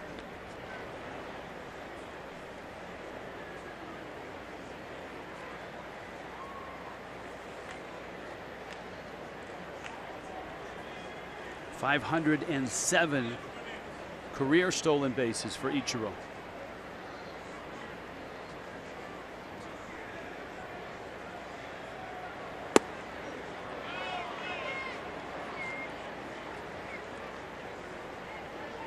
Realmuto with the count 1-2. JT had a couple doubles late last night.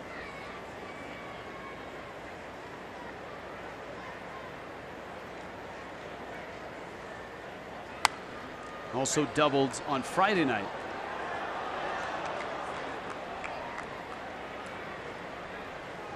This is a very solid, good young player, Realmuto.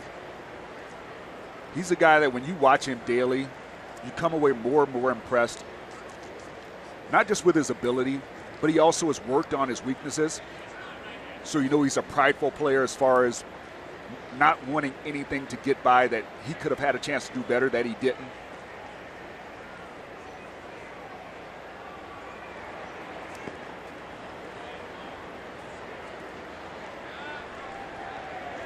Count runs even out 2-2.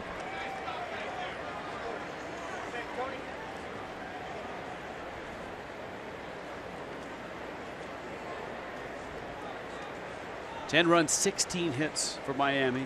7 runs, 9 hits for Colorado. 2 of those 9 hits are home runs by Nolan Arenado.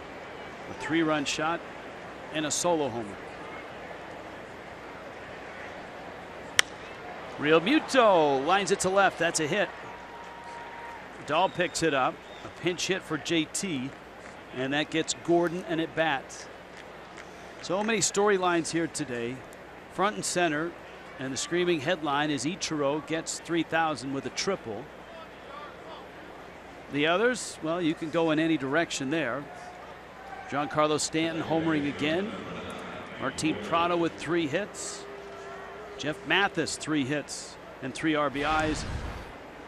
But one headline that is yet to be written is who's closing if the Marlins need a save in the bottom of the 9th.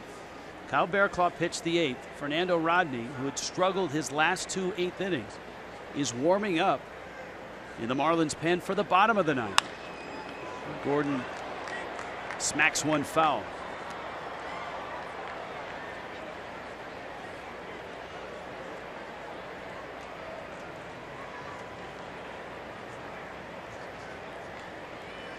And there is Rodney, the pitcher spot due to leadoff. Then you've got Blackmon, LeMahieu, Dahl,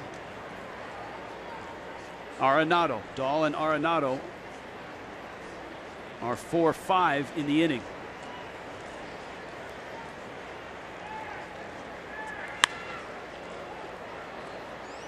So don't go anywhere. And of course, post game on Marlins Live, we will have Ichiro's press conference live here from Denver.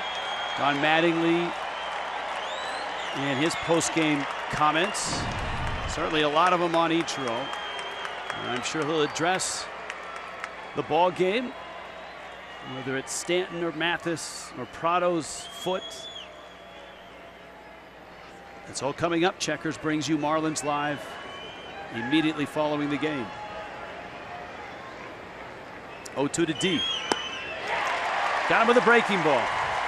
So, who would have thought it's Fernando Rodney who's coming in to try to save this ball game?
Baseball, Fox Sports Florida is brought to you by Southwest. Transparency, low fares, nothing to hide.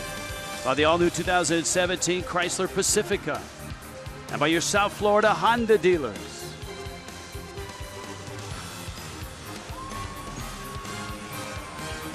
At the foot of the Rocky Mountains, history today. Ichiro's 3,000, a triple. And the Marlins will try to finish the day with a win. To do that, they need 3 outs. To get those 3 outs, the Marlins have Fernando Rodney on the mound. Rodney, an all-star closer. When he arrived in Miami, he slid into the 8th inning with A.J. Ramos in the 9th. Difficulties for Rodney and 2 real rough rides on this road trip. In the 8th on Wednesday at Wrigley Field, Friday here at Coors Field. Ramos did not warm up. Bearclaw handled the 8th. And Rodney gets Daniel Descalso, Charlie Blackmon, and DJ LeMahieu. And trouble lurks after that trio. Those guys can do damage. But David Dahl and then Nolan Arenado, who's homered twice. 3 runs and got just 1 out. And that was on Friday night. Descalso pinch hitting. And we'll see if a shot of adrenaline is what Fernando Rodney needed. Good start, first pitch strike.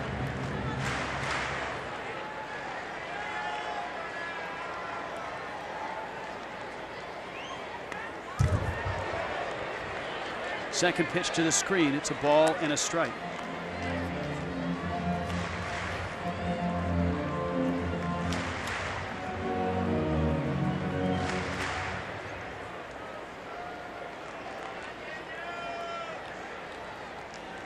Miami looking to win the series.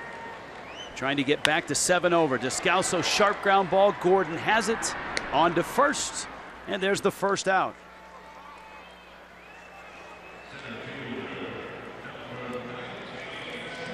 They like changing, well, the Rockies like having change-up pitchers in this environment simply because you don't have to worry about a guy being so conscious of his curveball, say, oh, it doesn't break at this altitude.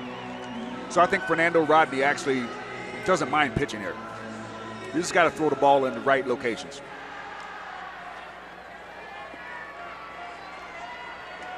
I think Pedro Eustacio proved that that changeup works at any altitude. That's a good point. Maybe that's the key to Jorge De La Rosa's success as well, the lefty of the Rockies. Blackmon RBI single. That was in the 3rd. Rodney. And he gets a strike. Blackmon trying to send it up into the seats.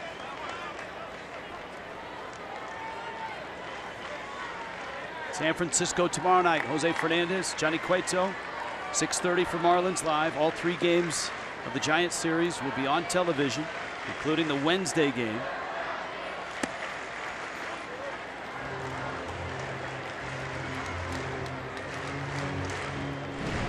There's that matchup. Cueto and Jose. Cueto having an outstanding season at 13-3, a 2.73 earned run average. Jose 12-6 at 2.87. And Rodney goes 3-1 now. And again, it's the 5 spot that has to be of concern, and that's Arenado, who's homered twice and doubled in the ball game. Arenado's driven in 5 runs. Marlins sent Jose Fernandez back to Miami today.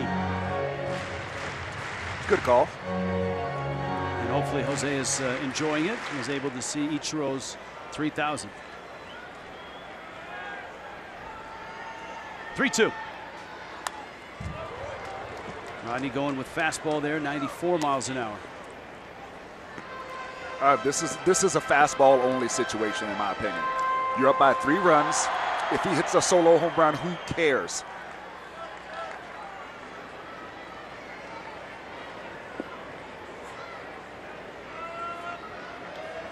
Count still full. End of the bat, It's Rojas who bare hands and got him! Miguel Rojas gets Blackmon at first. Channeling his inner Arenado. How about that play? This play is just phenomenal. Comes in, ball kicks a little towards the line, gets plenty on it, and that's a leadoff hitter that's running down that line. Charlie Blackmon can roll. But Rojas said, this is how I rock. Yeah. D says 2 things there. Great play, and my shoulder feels okay. It's better now. Here's LeMahieu. And a good pitch by Rodney as well to get that ground ball.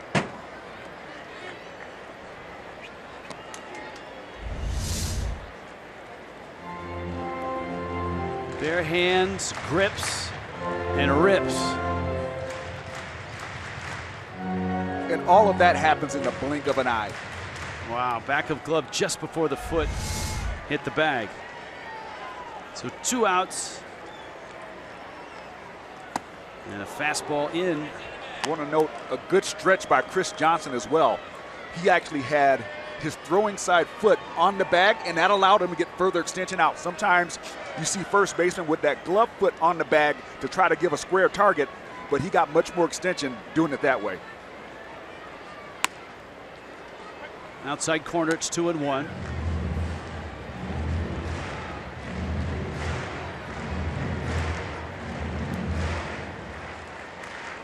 LeMahieu's walked twice, singled, lined out. Ichiro's press conference live coming up. A little dribbler. It's going to stay fair. Mathis wheels and throws and got him. How about that play? Ball game. And Fernando Rodney launches an arrow into the Colorado sky on a historic Sunday. 10-7. Ichiro. 3,000. Look at Yelich and Stanton letting Ichiro lead the way. A great piece of history and a big win for the Marlins here in Denver. Ichiro a triple to get to 3,000. The Marlins take the series, and the Fish are back to 7 over.